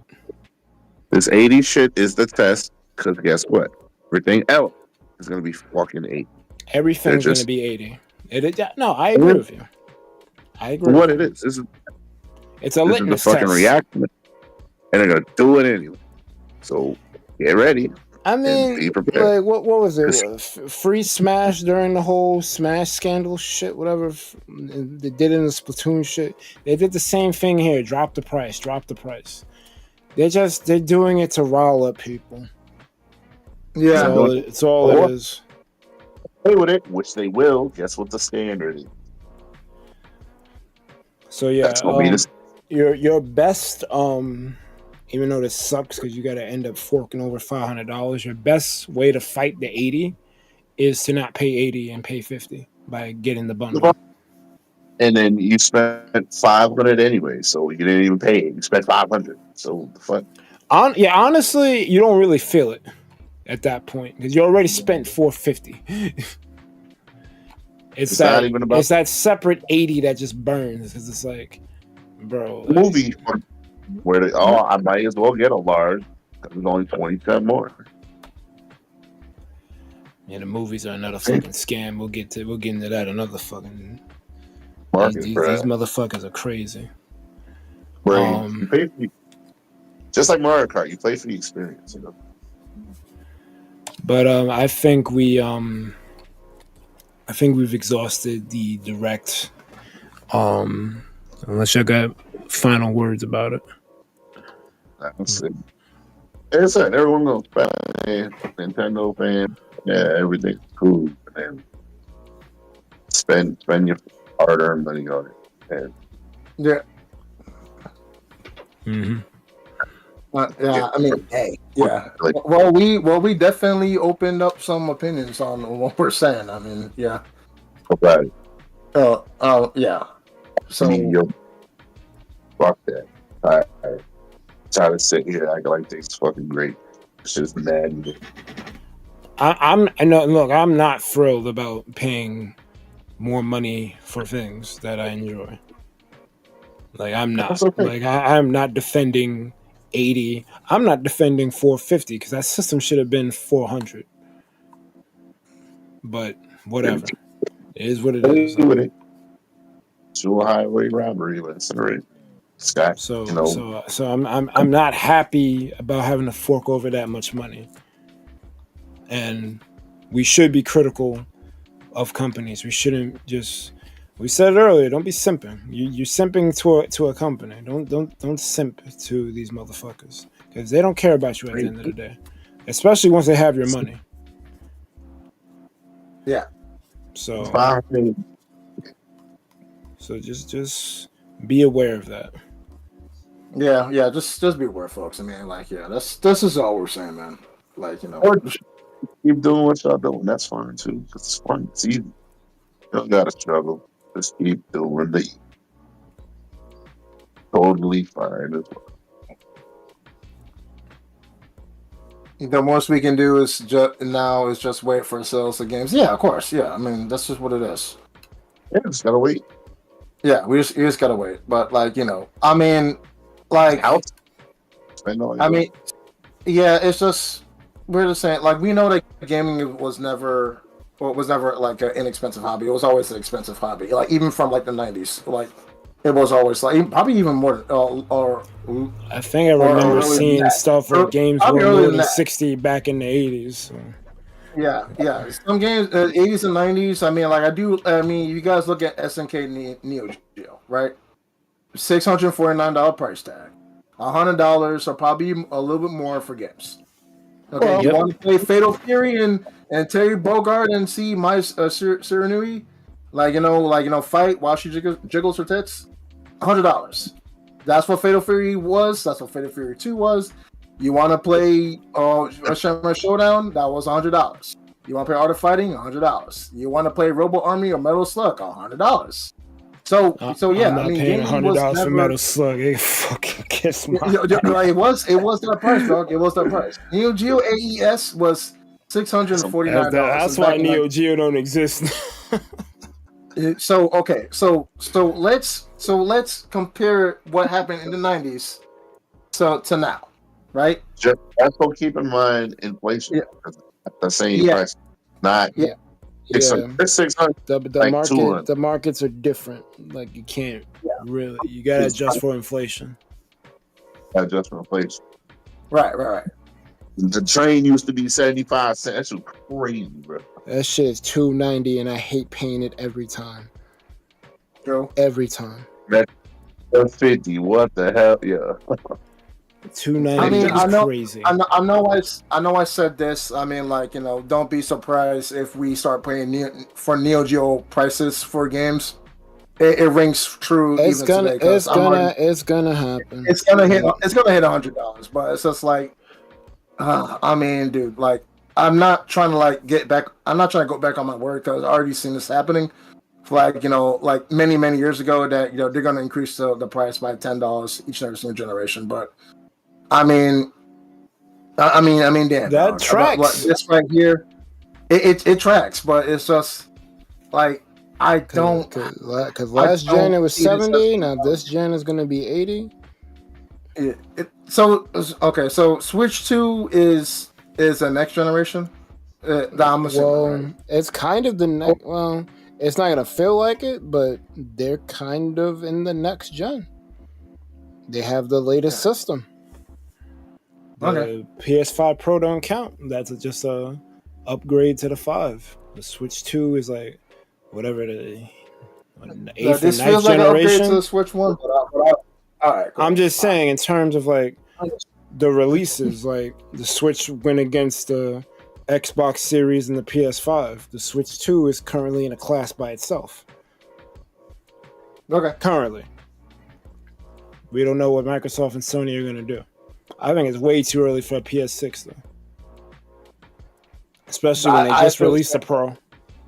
I feel the same way. It's definitely too early for that. Yeah. Or the new Xbox or whatever. Yeah. All right. Okay. All right. All right. So everyone, let's move on. Let's move on to our last topic.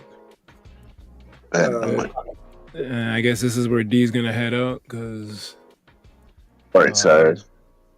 Yeah. Spoilers. So, yeah, spoilers. I'm not holding back because the whole series is complete. You can go watch it on Disney Plus or on your local pirate ship, right. whatever you got to do. We got these guys who rock stars. They're all right, you know. And, oh yeah, D. I want to go say this before you leave. Yeah, the Penguin was definitely worth every single moment of my time. 10 out of 10. Absolutely. Yeah, 10 out of 10. The Penguin is so fun. How many episodes is the Penguin? Same as Daredevil. Yeah. Oh, not 9? Yeah. Yeah. You said it's on Max, right? Yeah, it's on Max. Yeah. But you I'm gonna look into the bundle thing, and I'll see if maybe not. If not next week, the week after, we'll talk about Daredevil. I mean, not Penguin. Yeah. Penguin. Get that bundle, dog. Disney Plus, Hulu, and Max. Hell yeah, brother. Yeah. Telling you, man, Penguin. Like I said, it resolved the way it needed. Bittersweet, but it's what it is, bro. Yeah, y'all don't watch sports, so you don't need ESPN Plus. So whatever. Yeah. Adult Swim and shit. Max is pretty good, and you also got like animated. Yeah. And Max got Adult Swim. It got DC animated stuff. It got WB animated stuff. It got Cartoon Network. I don't know. HBO. Like Netflix. You can upgrade to Showtime Plus. Netflix about to go in the fucking bin, bro. I get it back when Stranger Things comes out, but there's like no reason for me to have that shit. It's a bunch of bullshit. Yeah, K-dramas and shit. Fuck out of here. Well, hold on. Yeah, Sonic Prime. Sonic Prime is awesome. Yeah, I'm good. Sonic Prime? Sonic Prime. Oh yeah. What? It's Sonic MCU, bro. It's amazing. Bro, Invincible is fucking shattered. Well, Invincible is on Amazon. Great worth. That's like the main thing. Yeah, Sonic Prime is great. It's on Netflix. It's so good. It's so fucking good. No, Sonic Prime. That's what the show is called. Sonic Prime is fucking amazing. Oh, okay. Yeah. I think the Cuphead show's on Netflix too, if I recall correctly. So that's also worth it. Yeah, I don't know if it's good, but I see some. Yeah. All right. Okay. All right. So, spoilers. All right, Bengals great. Yeah. Glad Jay watched it. Later. Sorry for the Nintendo bubble, but I'm just telling y'all, there's not much going to change. But I love y'all anyway. It's fine. Bye bye. Bye bye. Bye bye bye bye bye bye. All right, so I really wish we would have talked about 8 last week, but we couldn't stream a podcast last week because episode 9 is. I told y'all episode 5 was my favorite. It became my second favorite after episode 9. Yeah. But quickly, episode 8 was about Bullseye returning. Your man's Matt went and visited him in the freaking cell. He cursed him out. He said, "Fuck you."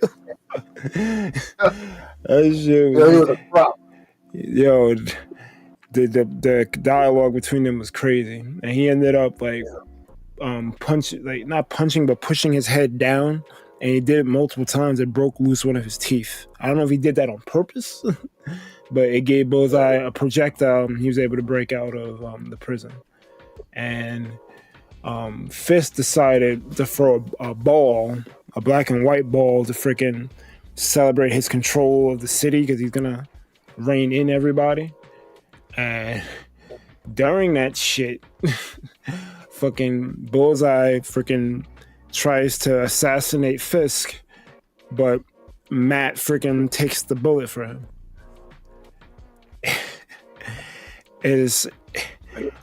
That shit was like a roller coaster, bro. Yeah, it was. Learning why Foggy died and seeing all the flashbacks and stuff, like it brought things together. I had my reservations about some of the things because like they were setting up things, but then they were only doing it through the lens of Murdoch and Fisk, so it was like they could only do but so much. But I guess I kind of like it that he wants me to check DMs. I kind of like that the focus was just on Murdoch and Fisk. I hope in season 2 they expand it, even just ever slightly, because like, yo, Amani, you stupid. That's a fact, though. He showed me something really stupid. I'll show you later. But the Penguin Marvel property? No, Penguin's DC. It's not Marvel at all. No, I was, because this is the last time we're going to be talking about the Daredevil show, at least for a while before season 2 comes out, which I think is next year in March. I think the guy said March of next year. I think. So next week, Andor's coming back for its last season. I thought it got 2 seasons, but it's last season. Okay. I don't know if everyone's gonna watch it, but we'll see what happens. I plan on watching it and talking about it. Yeah, this episode 8, the penultimate leading up into the finale. Let's just get to the finale. I don't want to disrespect episode 8. Episode 8 was good. It did a lot of setup. It was cool. It kind of, I think this was because they did do a lot of reshoots and shit. I don't think 8 had any reshoots. I think that's the episode they wanted to originally do. But episode 9, bro. First of all, fuck everything else. I need like 500% more scenes between Punisher and Daredevil. They still the show. Yeah. They said period, point blank period. Like their banter is just top tier. I mean, obviously Punisher was in. I think he was in episode 2 where the dude went to the bunker and was like they was talking shit then. But they like cranked the shit dial up to like 11 in episode 9. Like this dude, obviously, because there's a season 2 coming. So they show at the end of episode 8, Matt taking a shot, looking like he's about to bleed out. He's gonna live. But they try to play with you for a little bit and like not show him right away. They do like a flashback. I forgot what the flashback was for. It was some shit. I think I said this happened in episode 8. I think when Fisk talks to Poindexter or Bullseye, it's in episode 9. They do it at the beginning of the episode, then they cut to Matt in the hospital bed. Kingpin wants to kill him. He wants to make him a martyr because, well, what happens if during the blackout there's an accident? So he wants Matt to die for his little martial law shit that's going on. But he got Matt fucked up because the person he sends to try to kill him, Matt already hears him like down the hall. And he gets the fuck out of Dodge. And like the blackout means nothing. Dude's already blind. He's going by sound. He's not going by sight. You could make it black all day. Matter of fact, you're helping him out. Because now the enemy can't get to him right away.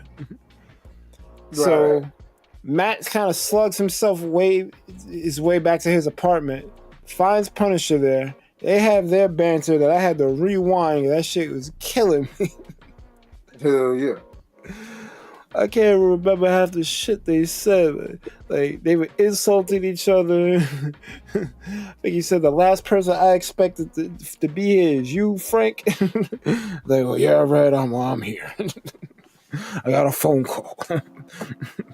So I'm going to get your ass out of here. But I ain't going to play patty cake with these guys. I'm going to lay them down. And yeah, he really did lay these motherfuckers down, bro. After about 5 minutes, of them talking, these dudes pull up, the corrupt cops pull up and try to shoot the place up. But this show is so smart, bro. They leave the door open. So this way these dudes can't burst in the shit. And they have to make noises because they have to open the door. They gotta try to walk slowly. Daredevil can hear all this shit. So he can pinpoint when they're at certain points. My man hops in through the fucking skylight, starts fucking people up. Then it cuts to fucking Punisher shooting people. It's so glorious, bro. I don't know. It's just so fucking good. The choreography, freaking Matt normally would stop Punisher from freaking killing people, but he's fucked up right now because he just got out the hospital. I don't even think he's supposed to be discharged yet. And plus he's dealing with the mental anguish with Foggy. And he lets Punisher do him. But right when they get to like the last guy, they figured out that I forgot his name. His name's important too because he was in the comics. But the black guy, I think Cole Nerf, I think is his name. I can't fucking remember it. I'm gonna have to look this up. Fuck, I can't remember his name. You remember the guy's name? Cole. Let me see.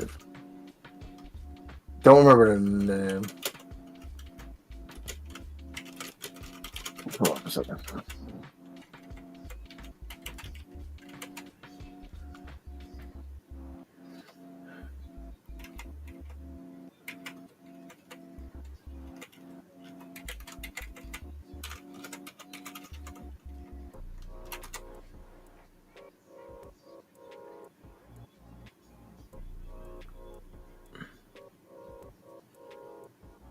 Who was the guy you're talking about?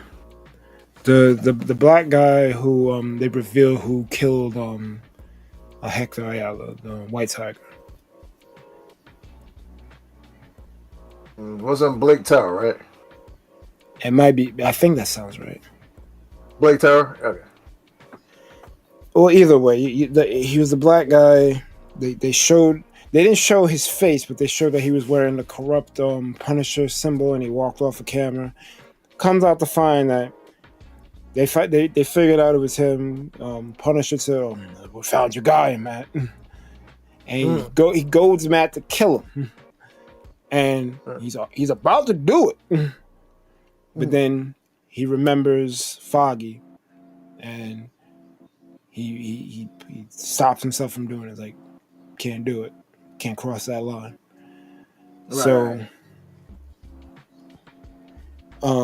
they get out of there. The apartment blows up for some reason.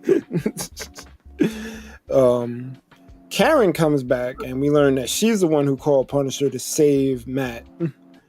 And they drive to this dude's bunker. Matt obviously wants to get Fist the fuck out of here. his fucking new girlfriend decided to join up with Fisk after him telling her don't do it. But she doesn't understand that there's history here.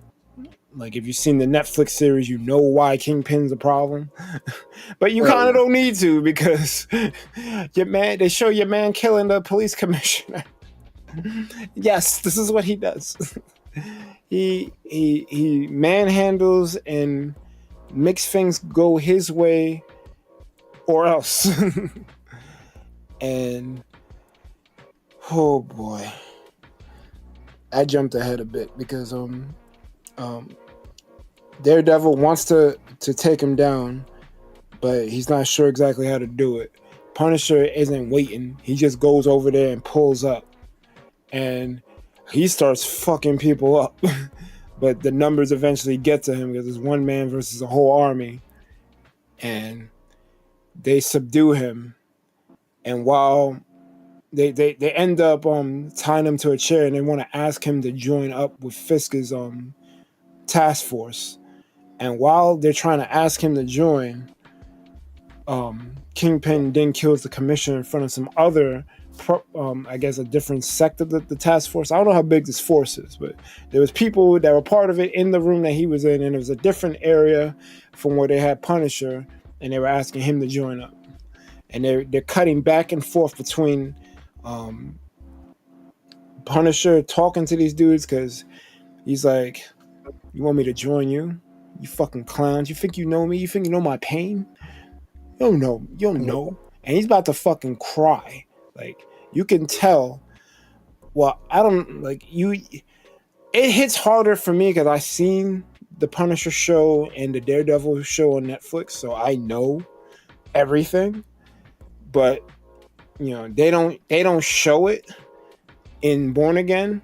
But if you know the history and you see Punisher's face, the anguish on his face, he lost his family at a freaking amusement park. They shot him in front of him, and like he still has that trauma, and he's going to war to try to deal with it. But he don't want no one else to help him. He just wants to fight the war on his own. Like, this is how he processes his grief. This is the only way he can do it. And joining them would besmirch his family's memory because he's fighting for his family, not because he believes in some weird sense of justice. That's what corrupt cops think. And like, they think that, and they idolize him, and he's just like, y'all are fucking stupid. Y'all don't know. I don't understand. Y'all don't know my pain. And while he's saying that, Fisk is fucking killing the police commissioner. And oh my god, this shit is jeez, so man, that was such a gruesome scene, man. Like, it's that so man just gruesome. whacked his fucking skull sideways, bro. And then he fucking wipes his fucking chin. Like, what the fuck is wrong with this guy? This man is fucking crazy. But the thing about it, though, is just like everything that he got going on is finally being exposed. Yeah. For like the most important. Oh yeah, he don't care no more. He's in there, and he got everyone under his thumb, and anyone who ain't, he locked up. So he's chilling right now. Yeah. So Matt decides to go with Karen to try to assault Red Hook, the I guess the Red Hook castle where Kingpin has all his stuff going down. And they get there, and Karen is like, "This is a bad idea. You shouldn't do this shit." And she kind of convinces him to step down and think about how to do it. And Matt's like, "Yo, we're gonna need an army." So they cut away. I forgot where they cut to, but they eventually end up in Josie's bar in the back room.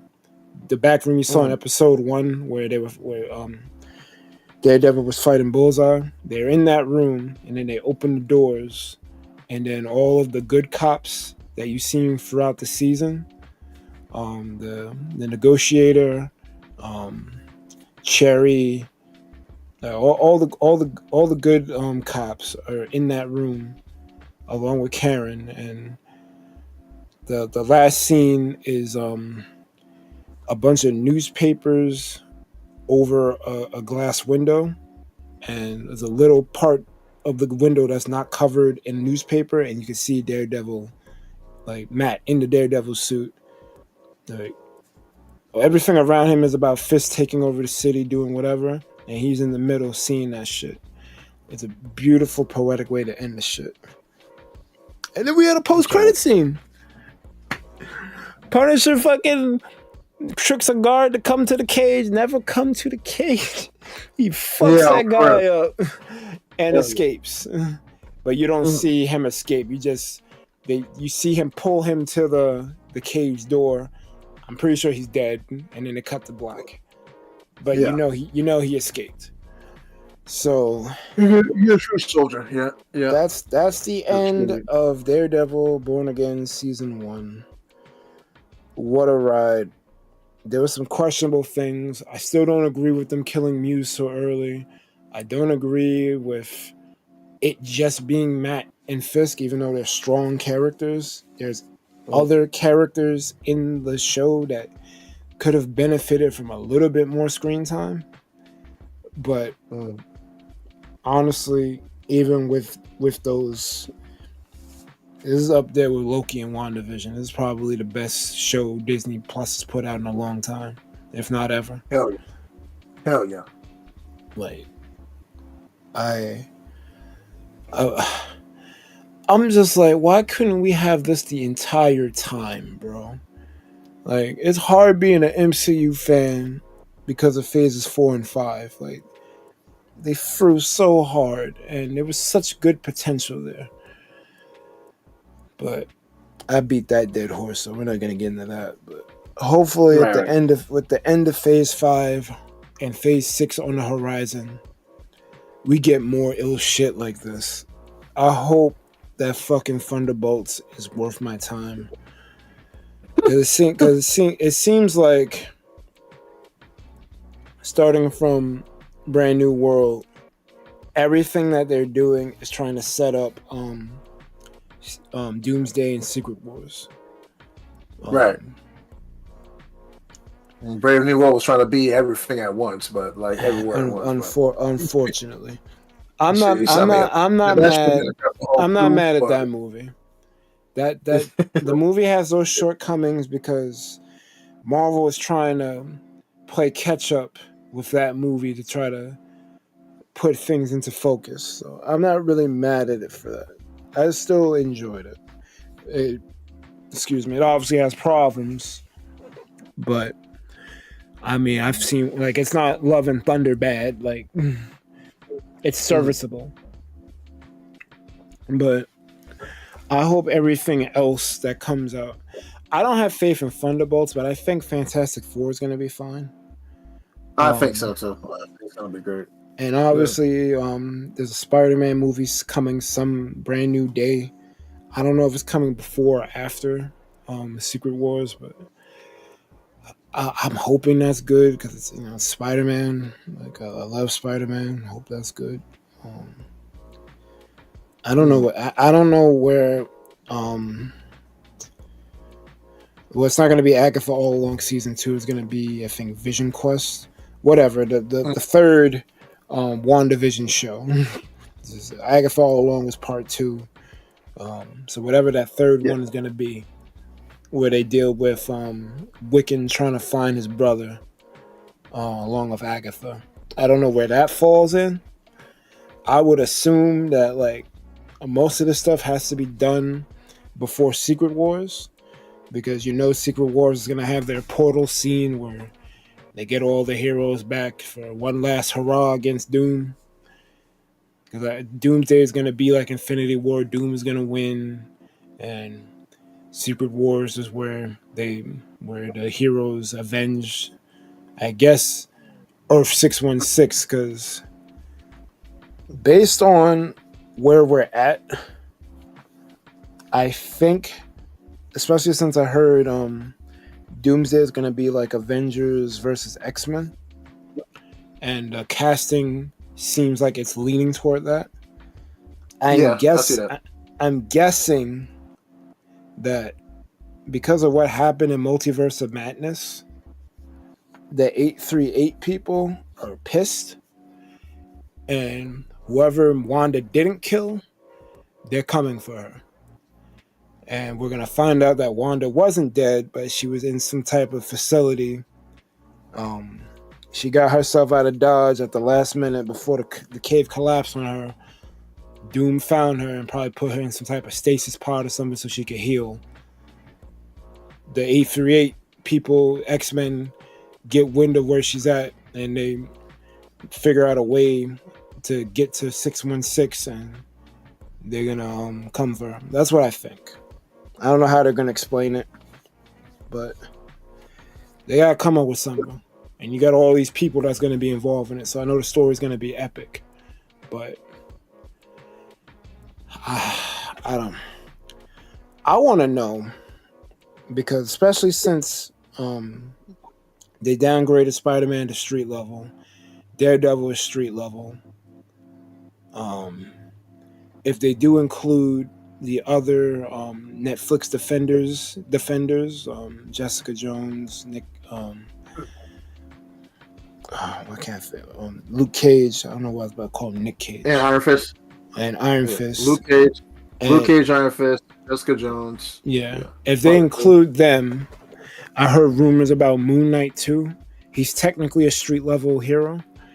I want to know how these people are going to play a role in the big team up fight. I also want to know where Deadpool comes in, because that's true. He's in a different universe. He's in the Fox universe, but I think their designation is 10000, and 838 is a different designation. And then you also have the universe that Photon went to in the Marvels, where the Beast there was Kelsey Grammer. We don't know if they're making that realm that Photon went to 838 or 10000. Like, that stuff is kind of unclear right now. And I wish we had clarity on that. Like, I wish we knew what was what. I wish the shows and movies did a better job of juggling all this information. Hell yeah. But yeah, I was just trying to tie it, because I know we tangented. I wanted to try to tie it back. I don't know where Daredevil fits into that puzzle piece, if he even does fit into it. But they did a good job of. Oh yeah, Miss Marvel's also. That's what I was getting. Miss Marvel's also street level. They did a good job.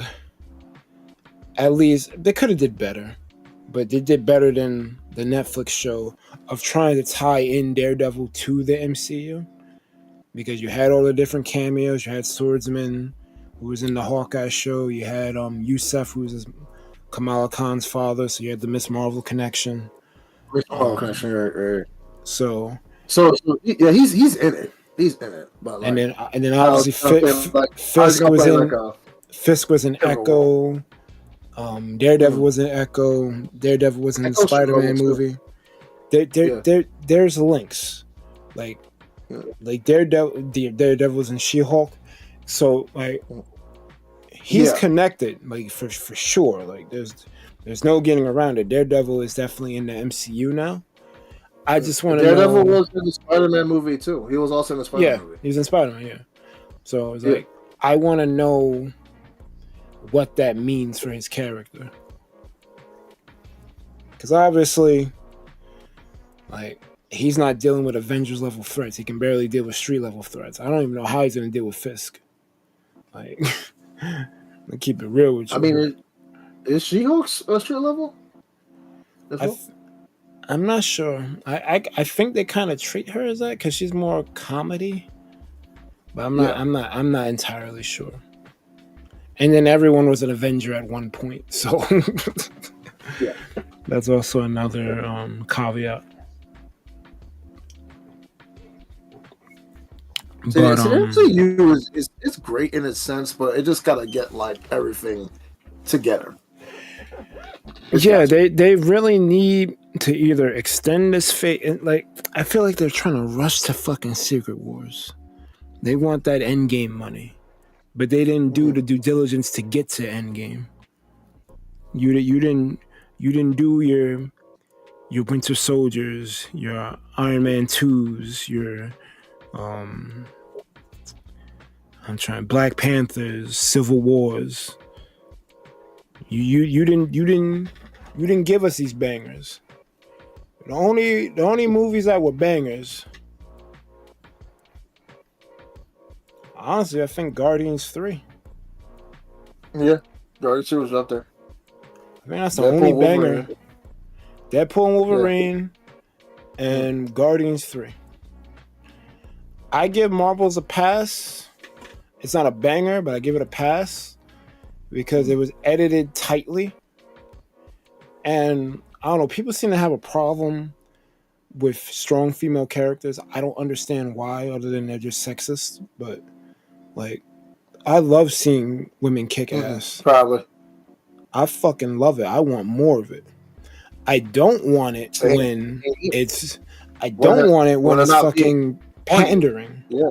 When it's done stupidly, like when it's not organic, I should say. Because for the males, it's organic, but then like, and these people love to quote this, even though this is the only time it really happened. They love to quote the fucking scene from fucking Endgame where she's going to need help. Don't worry, she has help. Captain Marvel don't need no fucking help. She's the strongest person there. What do you what? And none of you did nothing. The most rescue fucking Gwyneth Paltrow's character, Pepper Potts. She's the only one who did something because she blasted Thanos. Everyone else, like, you didn't do shit. You had your little A-Force moment there, which was cool, but it felt forced and it ultimately didn't mean anything. Because not only did y'all fail to stop, like to get the gauntlet sent back in time, but like it was all ineffectual. Like none of y'all did nothing. It was just like all the things y'all cut from the movie. That should have been the thing that was cut.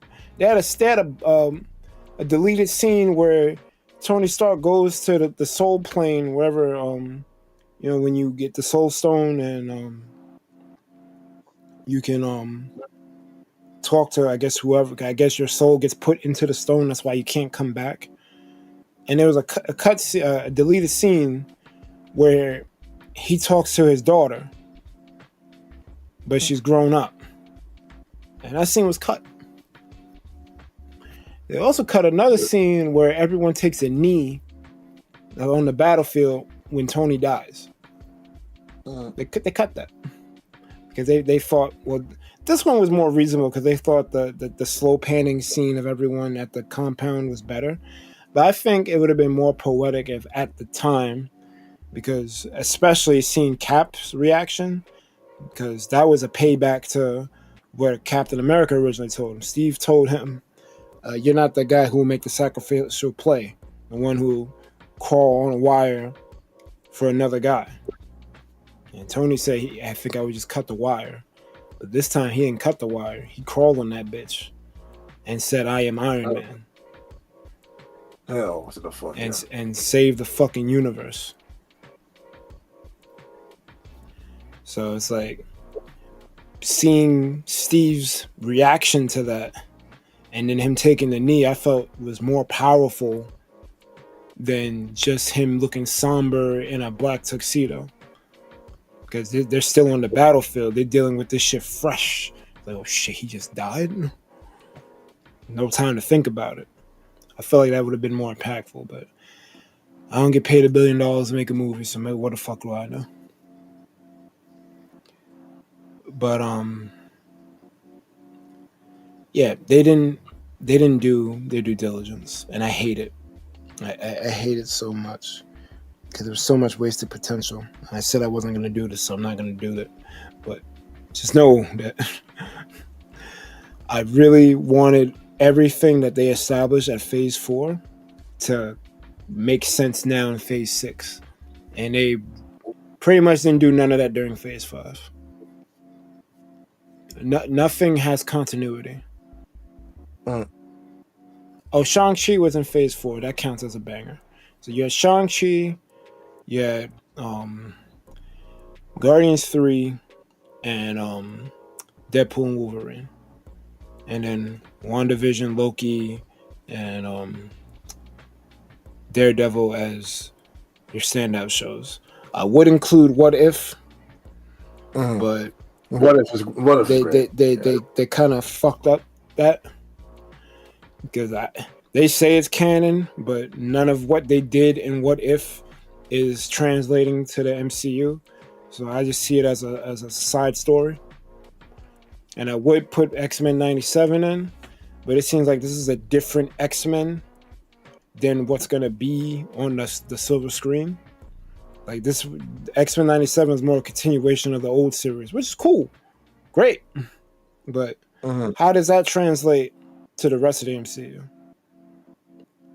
I don't think it does. Until they prove me wrong, I'm just going to leave it as it's its own thing. It's a good thing, just not... it's not helping make this multiverse saga seem cohesive. And unfortunately, Phase 6 has to do what fucking 4 and 5 mostly 5, because 4 could establish shit. 4 can play around. 4 is where you play around and you establish different things and you experiment. 5 is where you start to tighten up and make things start to make sense. And then 6 is where you get your payoffs. And they have to do payoffs, make things make sense, and they're still doing whatever like it's Phase 4. I'm just like, this is why the Captain America movie, the Sam Wilson Captain America movie, wasn't good. Because instead of it closing, it's acting like an opener, a sustainer, and a closer. And you can't do that. Like, half of that shit should have been in other movies. If you can't do a Hulk movie, then don't do Hulk. Don't introduce Red Hulk, and he don't do Red Hulk shit. Oh my god, man, that was horrible, man. Red Hulk, he got talked down. That dude caught the ill Hollywood nerf. What the fuck? Ill Hollywood That's nerf. What I'm saying. Bro, this should have been Incredible Hulk 2, dog. It really should have, dog. There's several movies that should have been made. There should have been a Captain Marvel 2 where she dealt with her. They dealt with her fucking. She killed the Supreme Intelligence, so they're calling her a monster. She should have dealt with the fucking guilt with that shit. That should have been that movie. The Hulk shit that was in Captain America should have been its own movie. Hell, the whole shit where Leader is feeding him the pills and shit, that shit could have came to head. Like, he becomes Red Hulk. Like, if we had the Solo Hulk 2 movie, you could have Banner at the end of it. The most of the movie is, this dude trying to track Banner, can't find him, because obviously Ross has a problem with Banner still. And Leader is feeding him the pills, and you see several scenes of him taking the pills and slowly transforming him. And then right when he finally locates Bruce and tries to go after him, the radiation finally takes effect, and Ross becomes Red Hulk, and then Red Hulk and Banner have to fight. That would have been a cool fucking fight. I don't make movies. Yeah, right. Quantumania. Shit. Horrible. I'm gonna defend. Potential. I'm gonna defend Kang for 2 seconds. A lot of people like to say that he got killed by ants. He clearly didn't get killed by ants. They overran him, yes. You try to face fucking creatures that are fucking twice as big as you and stampeding you. You're going to get fucking ran off.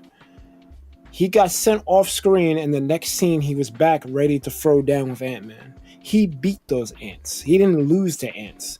They just took him off screen. Now, there's a cop out, obviously, because, he defeated the Moskri. This dude is in control of time. Even if they did beat him, he could clearly rewind time. Oh, all right, I know what's going to happen now. I'm not going to let this happen. And have countermeasures. People forget Kang's a fucking problem. Mm-hmm. That movie nerfed his ass and made him look stupid. But for the 2 seconds that Kang was a problem in that movie, when Ant-Man first pulled up to him and he freaking had them in stasis and was threatening them to, like, they were gonna die if they didn't help him get out of where they was at. Like, if he stayed like that the whole movie, it would have played out a whole lot different. But because he got nerfed, because they wanted him to lose, you get what you get. He's not dead, by the way. They're going to probably say he's dead now because they don't want to. Well, I don't know what Disney wants to do, but Disney fired Jonathan Majors. They never should have. But they fired him. And the Loki season 2 finale basically said, we dealt with Kang. We don't got to worry about him. I have one problem with that, and it's that end credit scene where it's the fucking Council of Kangs. You got your man's mad excited because all the fucking Kangs are in one fucking room. It's about 1 billion fucking Kangs in that room. You dealt with one of them. And the timeline is branching because Loki, instead of pruning them, is letting them all grow. That's why they look like the Yggdrasil tree, because he's wrapping them all around into a tree-like shape to pay homage to his Asgardian roots. So it's probably more Kangs, if anything. Like that end credit scene grossly underinterpreted how many Kangs are out there. Because one for every timeline, and if the timelines keep branching, there's going to be more and more Kangs. So I really want to know how Doomsday is going to address that, if they even address it. Because just saying you dealt with Kang isn't enough for me. When it's not, it's going to disservice actually if it does do that. That'll be like it's not enough for me. Because I get there's plot holes. I already know that there's gonna be unanswered shit from phase 4. We're not gonna see that Blade movie probably. We're probably not getting Eternals 2. We're not gonna find out what happens to Cersei and all the other people that Arishem took hostage. We may not get what happened to Shang-Chi's sister, because she's supposed to have started that new version of the 10 Rings, but we may not even see that. We might see Shang-Chi again. I don't think we've seen his sister. I guess we're seeing Kate Bishop again because Miss Marvel's going to look for her ass, but I can't think of the other. But there's a couple of plot holes that are missing. And I said I wasn't going to do this, but I'm doing it. Fuck all that. Phase 6 is doing cleanup work that it shouldn't have to do. I hope that it works out for them. I obviously want to see certain things get done, but I already know it's not going to happen. So I'm not hedging my bets on that. I just want them to conclude the phase where it at least makes some sense. And one of those things, unfortunately, I'm probably going to be disappointed on is Kang. I think they're just not going to talk about it. I think they already swept it under the rug, and that's going to be unfortunate because Loki is stuck at the end of time, and I think we're going to see him again. I think he's going to reunite with Thor, but a lot of its effect is going to be lost because he did what he did to stop Kang, but he doesn't realize he made more Kangs. But it's not going to matter because they're not going to show Kang. Because they said that they defeated him. 616 adjacent realm defeated him. And that adjacent realm thing is important because what the fuck you mean adjacent? Because that adds another wrinkle to it. Because we got 10000 838 616 and now 638 adjacent. I mean 616 adjacent. And then there's the dark dimension that Clea went into, where she told Strange, "You made an incursion. We're gonna fix it." Is that a different realm too? Is the realm where Photon is at right now, seeing her mother as binary? Is that a different universe? A lot of things are unclear. So I don't see myself getting all the answers, but hopefully the answers they do give at least give me some closure for the saga. Because I know they're going to be done with this multiverse saga shit for a long time, if not forever. They're going to move on to mutants and try to forget about this shit. They're going to do a whole new X-Men thing once they're done with Doom and the multiverse. I still believe that like they're gonna like have the opportunity to then capture X-Men alongside with the Doomsday release. So they're coming sooner. But what I mean is that anything after Secret Wars Phase 7 and beyond, that's the mutant saga. Like they have the rights back. They could give a fuck about Hulk at that point because one of the most iconic fights is Hulk versus Wolverine, so they got to do that shit. I don't know how they're gonna do it, but I don't like because it still feels like it's separated. Like it does feel like it's separated. It's still separated within the same universe. They pull in a fucking. You remember when fucking WCW got bought out by WWF, and they try to have that fake ass rivalry? That's kind of what this is. Disney bought Fox, or at least the rights to the X-Men back, but it's like X-Men on this side, Avengers to the right. There's a fan base stuck in the middle with you. I really don't fucking like that because it still feels separate. It's no better than them being separate when Fox had like all the rights and Disney had all the rights to the Avengers and everything else that they owned. I mean, like it doesn't really feel like an actual merger. It doesn't feel like they're in their own universe. It just doesn't. It just doesn't. We're gonna get the merger. So the problem is the reboot didn't happen yet.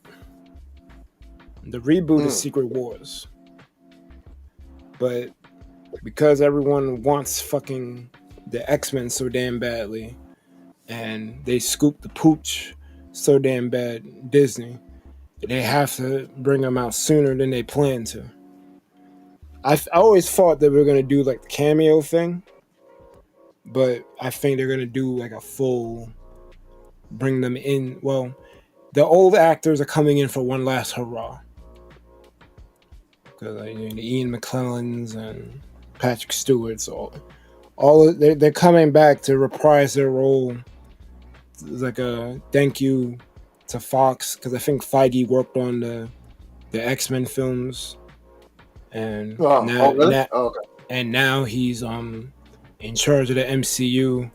He has the rights back, so he's trying to pay homage to where he got started, which is cool. But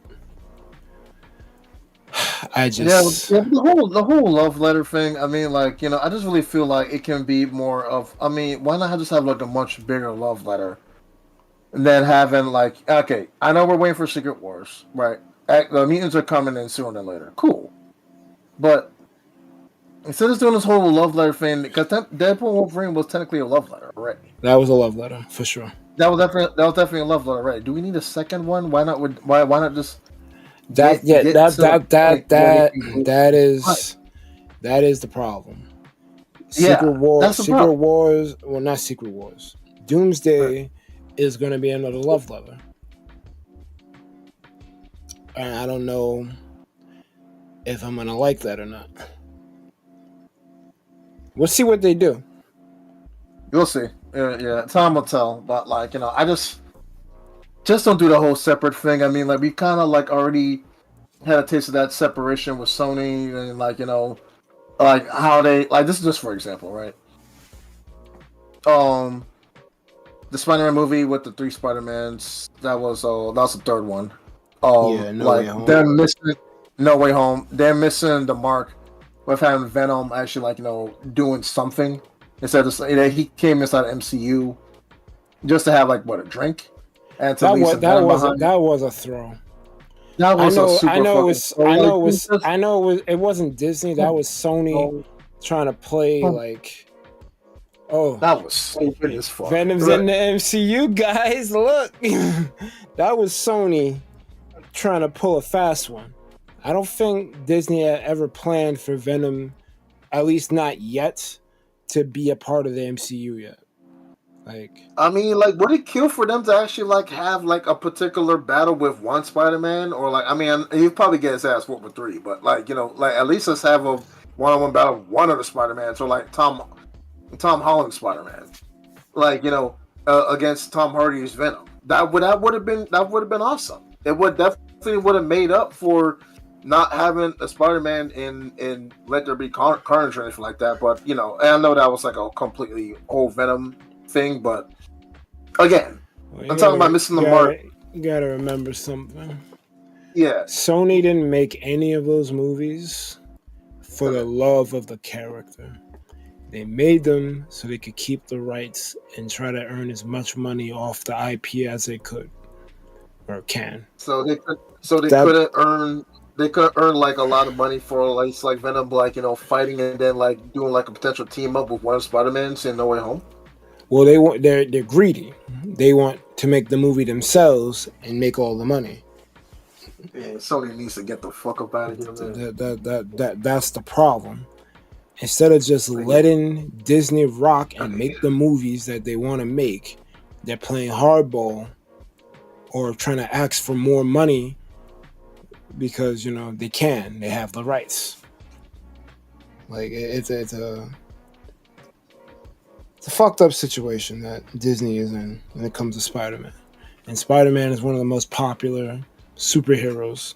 So it's not like Hulk where they'd be like, all right, so you got Hulk, Universal, you got it. We don't need to make a Hulk movie. But you eventually do need to make a Spider-Man movie. Like, crazy. So that's crazy, man. That's where Sony is at. They're using it as leverage. But they done made so many bad fucking movies, I don't think they can afford to do that anymore. Hell yeah.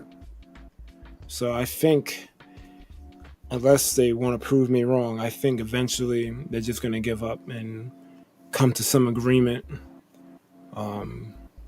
I don't think they're ever going to give up the rights, but they're probably going to come up with an agreement to let Disney use it more freely, and they just get like royalty cut.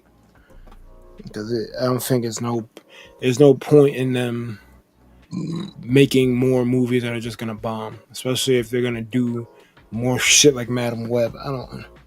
I never saw it. I didn't even look up reviews for the shit. I'm just going off the fact that her character is a secondary support character.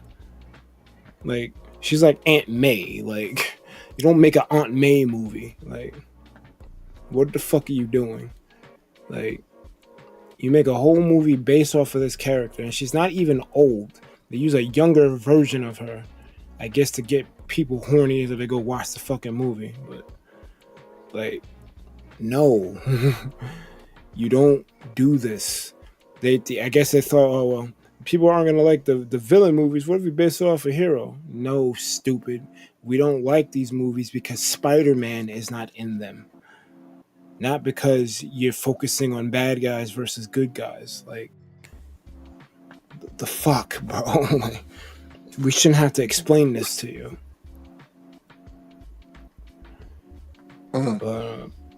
Yeah. Unless you got some other points, I feel like I'm gonna just keep talking in circles about this shit. I just want the MCU to be good again, man. Yeah, I feel like it. Yeah, I think you're wrapping up now, though. Yeah. I just want the shit to be good again, man.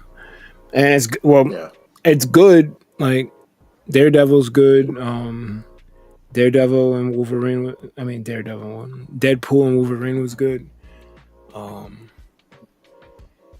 Fantastic, but it didn't necessarily do anything to like really push forward. That's the problem. That's the problem. Yeah, like it really like.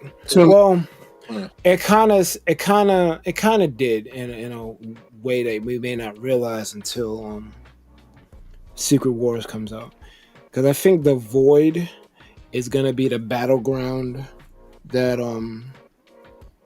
everyone fights on in Secret Wars. Like that's gonna become the battle world where everyone fights, I guess, for control. I don't quite know how the Secret Wars plot goes. I just know that Doom creates a world called Battle World, and different heroes own a certain part, and different villains own a certain part, and you gotta like fight to like get to Doom, and like it's a big mess. But I'm assuming that the Void is going to be the battleground, because it kind of just makes sense. You keep showing it as this repository for forgotten heroes and whatnot and variants, and Doom is going to be a variant of Tony, most likely. That's why they cast Downey as Doom. So it'll make sense, and it'll link Loki and Deadpool into everything, because like I said, Phase 6 is supposed to be like the finale phase of the saga. Like things are supposed to be coming to an end, so we're supposed to be getting mad callbacks and things that like, oh, they did this in Phase 4 and now it's making sense now because they went back to like. I hate to use One Piece as a comparison, because One Piece is in a class by itself, but live action. One, not even but I'm talking about the story. I'm talking about the story in general. Like there will be things set up in East Blue that get payoffs later in the story that you wouldn't even think about, but like. Probably one of the biggest ones, like I've mentioned before, is Laboon. You fucking get to Reverse Mountain. You see this fucking whale. Luffy fucking has a fight with it. You're wondering what the fuck? Why are you fighting this whale? And then he paints the fucking straw hat symbol on him, but it looks dumb because Luffy can't draw. And you don't think nothing of it. You just think Luffy being dumb and shit. Then you get the Thriller Bark about, I don't know, 200-300 episodes later, Brooke is telling you about a whale that got left at the Twin Capes, and then Twin Capes. That's Reverse Mountain. What are you talking about? You ain't talking about Laboon, are you? And he says Laboon. I was like, all right, this story is fucking something else. You mean to fucking tell me this fucking whale means something? Then I learned that fucking 4Kids fucking cut those episodes from the fucking show. I'm like, you fucking stupid. You cut those episodes, now you can't dub Thriller Bark, because once you get the Brook, it's game over. Brook's whole fucking purpose is to get back to Laboon, and you cut him out the show. You might as well cut Brook out the show, but you can't because he's a Straw Hat. You dumb fucks. But that's what I'm talking about. Stuff that was introduced early on in the story is making payoffs later. And Phase 4 kind of did that, but a lot of its stuff is still unanswered. And Phase 5 barely developed anything. I can't even tell you where the barrier starts at. I think Wakanda Forever starts Phase 5. I couldn't tell you. I think so. And a lot of these shows are fucking... Oh no, I think Quantum... It's either Quantum Mania. No. Quantum Mania started their new phase. It was Quantum Mania. All right, Wakanda Forever ended it, and Quantumania started it. So yeah. Quantumania could have developed Loki further. It tried to. Majors did the best he could, but Secret Invasion was a waste of fucking time. Secret Invasion is the Naruto filler of the MCU. That shit literally served no purpose. And it killed people for no reason. Like, fucking, your girl fucking, why can't I remember her fucking name? The agent that works for S.H.I.E.L.D. Maria Hill, dead. No reason. Just gone. Skrulls killed her, so. How you die on a show that don't even matter? Dude got a Skrull. Fury got a Skrull wife. We never see her once. She's supposed to be on the ship with him. That series ends with them zooming, beam me up, Scotty. In the Marvels, we don't see her. Where's Fury's wife? Who cares? Rhodey's a Skrull. Since when? Since Endgame. Huh? When did they switch the body?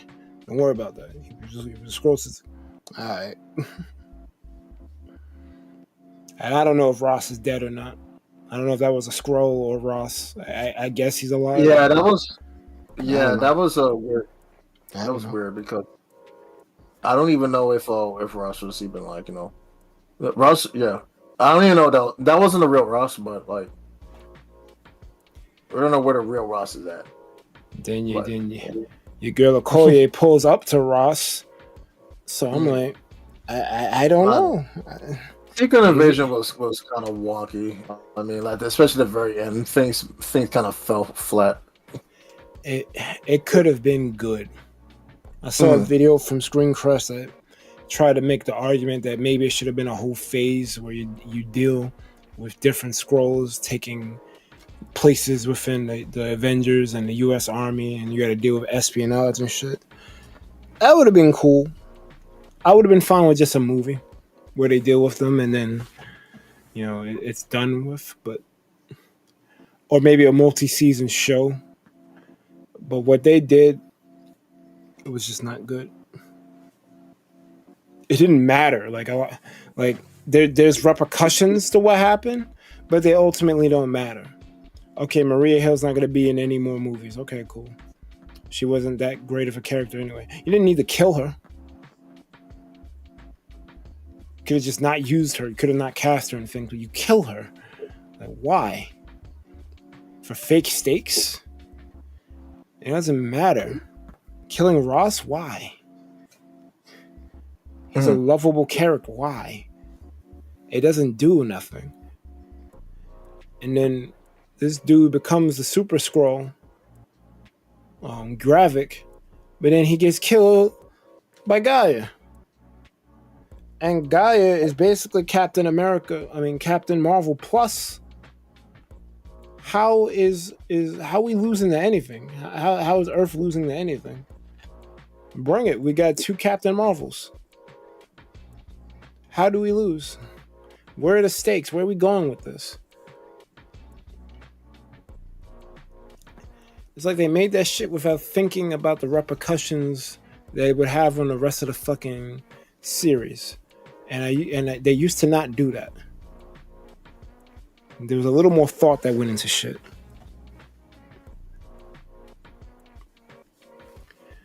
But yeah, we've been off of Daredevil, so we should. We're good. Yeah. We should probably wrap it up now. We should probably right. We're about to hit 4 hours.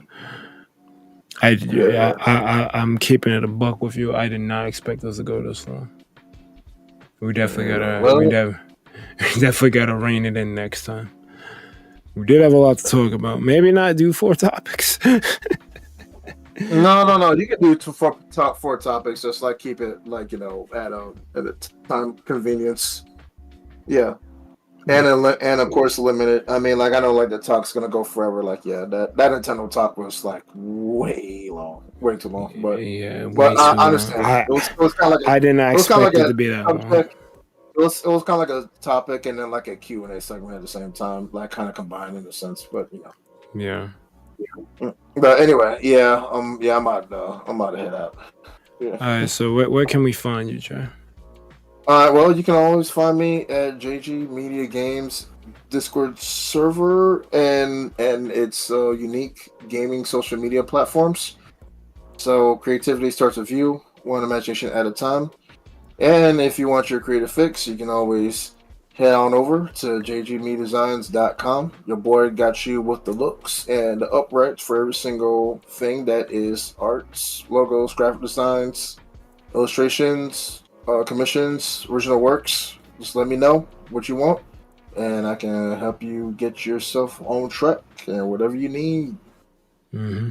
So yeah. Oh, and you can also find me here at the Thunder Palace. Yeah. So I'm glad to be a co-host for the Thundercast every single week. Yeah. So you see me looking around in the Thunder Palace gaming communities. So yeah, you can check out either gaming community. You will definitely find me. Mm-hmm. You know me, I'm Iceberg Mike, 1/3 of Thunder Pals. We just love playing games with our people and having fun.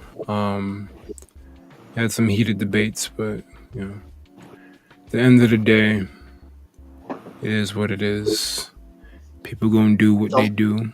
Corporations gonna corporate. Don't pay too. Don't lose sleep over what these people do.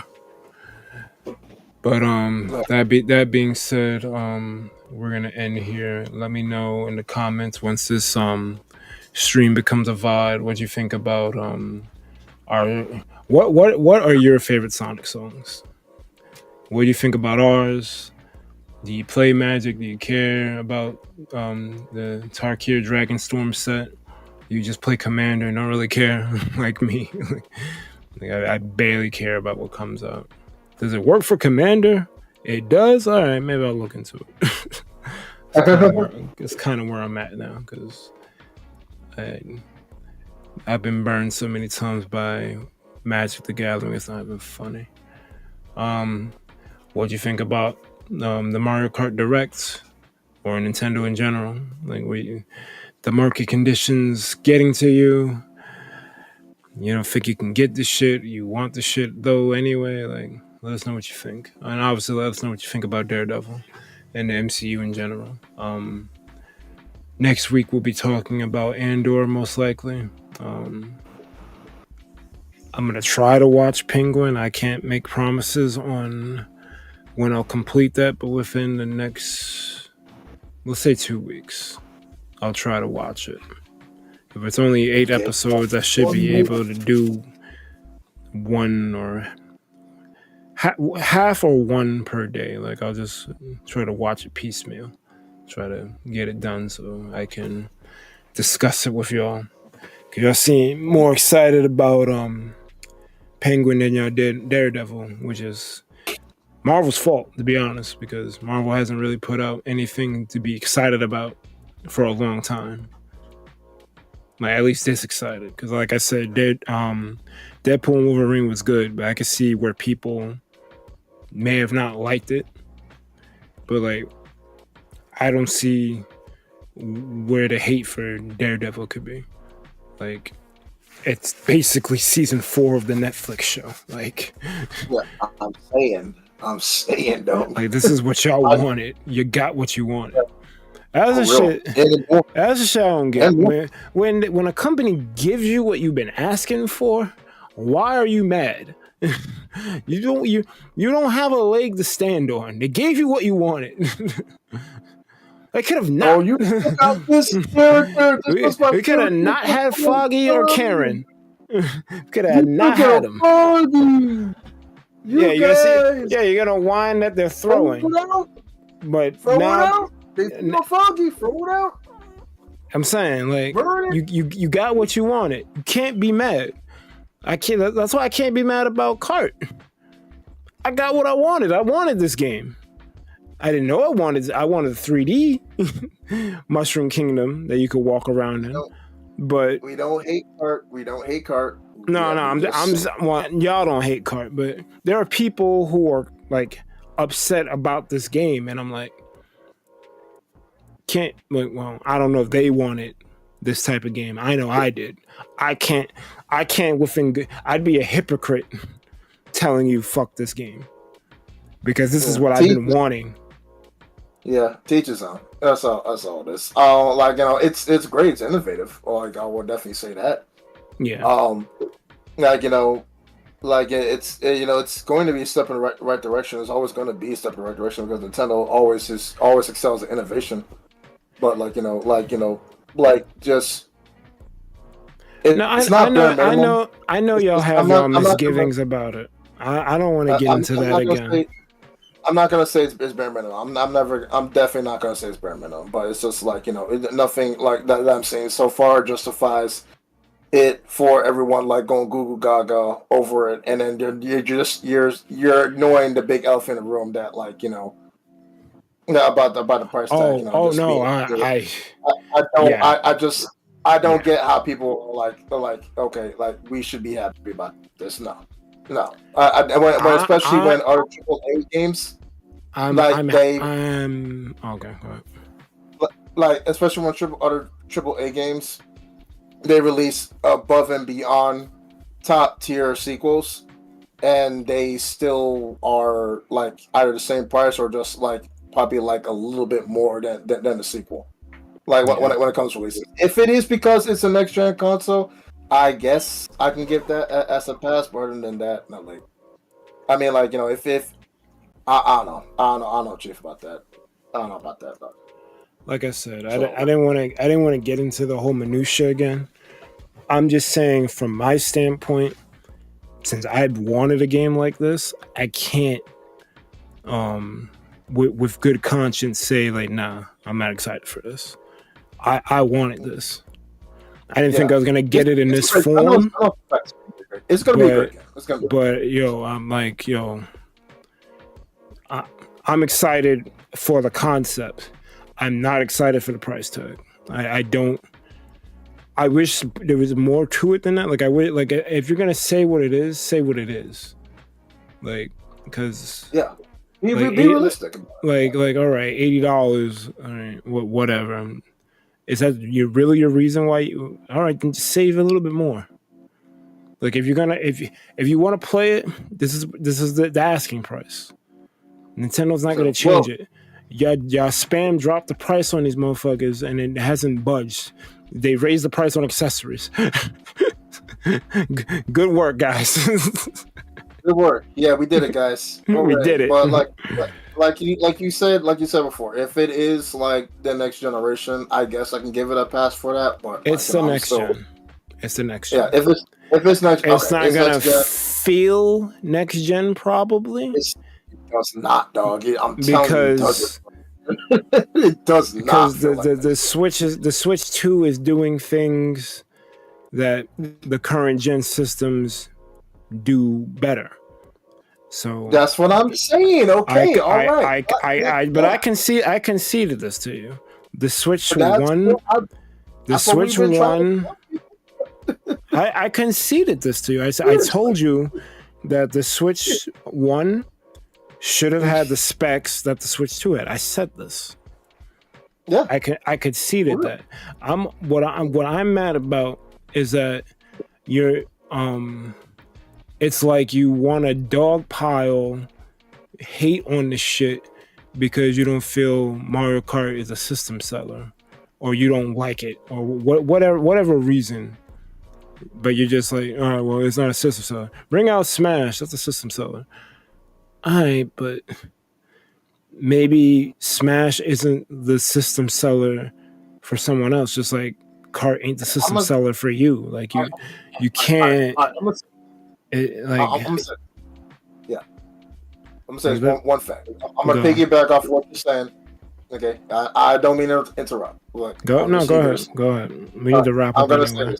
I'll give you the last one.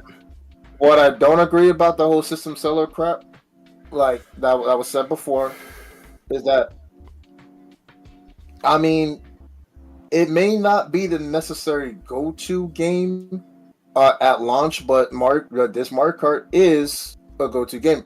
What I mean, is it so hard to say that Mario Kart has proven that it can move lots of system units? I'm pretty sure that 8 Deluxe has. Mario Kart has definitely proven its prowess. They made I'm gonna tell you why. I was gonna give you the last word, but I'm gonna prove your point. Yeah. They made us buy this game twice. We bought it from Wii U and then we bought it for Switch. They made $120 off of this game. That's what I'm saying. How is it not a system seller? So it's proven itself already. People bought it for the Wii U and then they bought it again for the Switch. And then they brought out DLC, which people... that one's a little more murky because if you had NSO, you didn't have to pay for it. But... yeah. You know, you bought NSO, so you still gave them money. You still gave them 20 or whatever the shit you need to pay to get that booster course. So they made at least $140 off of you with a subscription, a yearly subscription. So that's what I'm saying. I mean, like, you know, like Mario Kart is up in the ranks of system selling. Like that's what I was saying. Mario, Zelda, Pokemon, Mario Kart, and Smash. Those are really the main 5 that we've seen so far. Everything else is high potentials. Now, what I would have said, what I would have said, if they tried to make me buy it a third time, then I was gonna not do it. If Mario 8 Deluxe, if it was Mario Kart Super Deluxe or Deluxe Plus, whatever the fuck they were gonna. New Mario Kart 8 Deluxe? Nope. You gonna do a Mario Kart, new Mario Kart Deluxe? No. I'm dead ass. I was gonna draw the line there. Mario Kart 8 Deluxe. Ultra Mario Kart 8 Deluxe. And Knuckles. Nope. Featuring Dante from the Devil May Cry. Hell no. Then it should be justified as the regular base price as 8 Deluxe, man. Like, come on, man. That game could be $40. I'm not buying it. You're not about to fucking sell me. Oh, we got 96 and no. Mario Kart World had to be what it was for it to have worked. If they tried anything like Mario Kart 8 Deluxe, people would buy it. I wouldn't. People would buy it. I wouldn't be one of them. I guarantee you. Because I went into the rec with, I don't give a fuck about Mario Kart World. Fuck. No. I done played 8 to death. Literally. Switch 1 is still on the market. Switch 1 is still on the market. So it's going to continue to be on the market as well. So why are you going to buy the same game twice? So yeah. They had to go to the Mario Kart World route. Like, you know, they had to. They had no choice. If they wanted to sell that game at the best that they could, because they would have still sold it. Don't get me wrong. They got one fucking whatever from me. It's more than 140 because I'm a constant subscriber of NSO. They got their bread out of me. They weren't gonna get another 60 from me. They just were not. Yeah. If it was gonna be that for the Switch 2, hell no. I refuse. Yeah. That's what I'm saying. Leave me out of the. I'm already left out of a lot of shit. To make a collab, so fuck it, leave me out of that. That's what I'm saying. But no, they knew they couldn't get away with that. At least I would like to think they knew that they couldn't get away with that. That's why they went in the direction they did. Yeah. The whole system seller talk. I don't know. That was, in my opinion, that was a little wonky. I mean, like, you know, like Mario Kart definitely has proven that they're up in the ranks to systems. So, in my opinion, I think they sell systems because they, they move units. The numbers don't lie. Numbers don't lie. No, the numbers I don't did lie. pull up the numbers, but I used ChatGPT. I don't know how accurate this shit is, but as of February 2024, according to Nintendo official earnings, Mario Kart 8 Deluxe for Switch sold 61.97 million units. It's the best-selling Nintendo Switch game of all time. And Mario Kart 8 for Wii U sold 8.46. That was also the best-selling game on Wii U. And obviously the Wii U did not have the same install base as the Switch did. But, I mean, 62 and 8 is 70 million. They sold 70 million copies of Mario Kart. Yeah. So, like... So this is before DLC. They don't. I don't think they include the DLC in here. No, they don't. Yeah. So they made even more money. Yeah, it's definitely a system seller.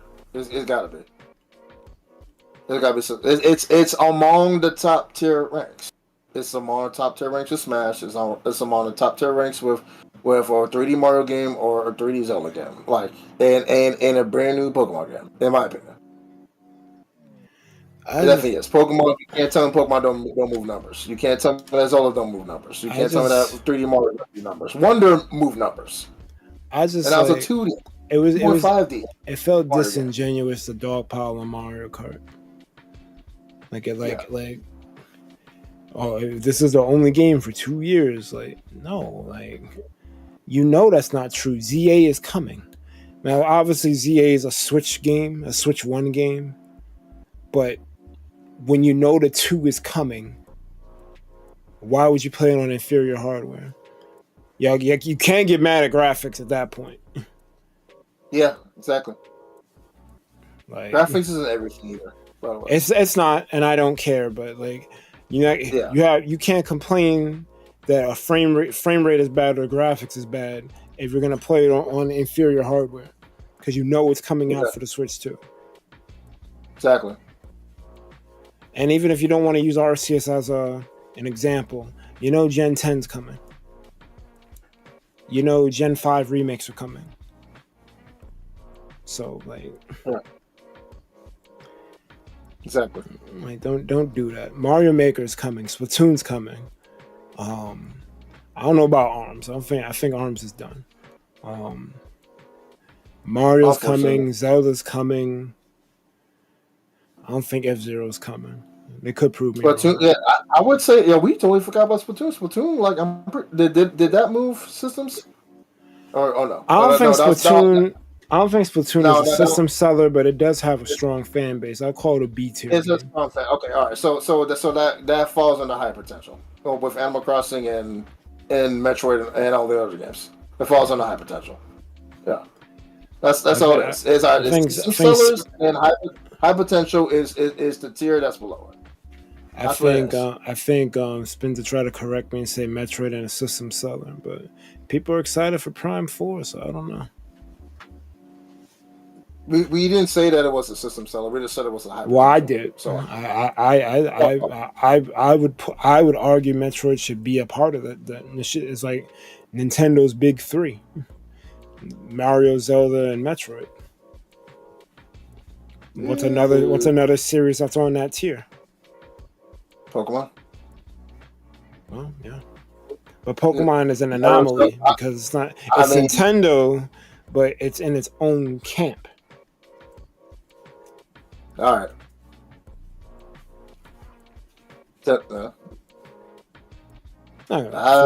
Four companies own that shit. I think Mario, Zelda, and Pokemon are the big three, dog. Clearly. No, because Pokemon is owned by like 4 fucking companies. Fucking Creatures, Pokemon Company, Game Freak, and Nintendo. I'm talking about selling point wise. Yeah. They're like their own entity. I don't really count them. Like, they're big. I guess they would be the big three, but yeah, I'll concede the point because I don't. Yeah, I say so. I'm talking about numbers shit. selling point wise, like Pokemon definitely, people are going to buy a Nintendo system to play a new Pokemon game. 100%. Yeah, so it's a system and seller. I brought that up, and people, like, I don't know what y'all were on. Y'all were on your shit. I mentioned Pokemon, and y'all like, huh? Like, what you mean, huh? You know that's coming. You can't play devil's advocate for that. You know Pokemon's coming. 100%. And it ain't no handheld that's getting in the way. Switch is the system. The next Pokemon game after ZA is going to be on the Switch too. This ZA is going to be on the Switch too. So. Oh yeah. All right, man. Well, let's listen. Yeah, we need to stop. Yeah. I don't know why we started. Yeah. We need to stop. Most importantly, you guys have a good one. Thunder Pals out. Peace out, y'all. Until next time.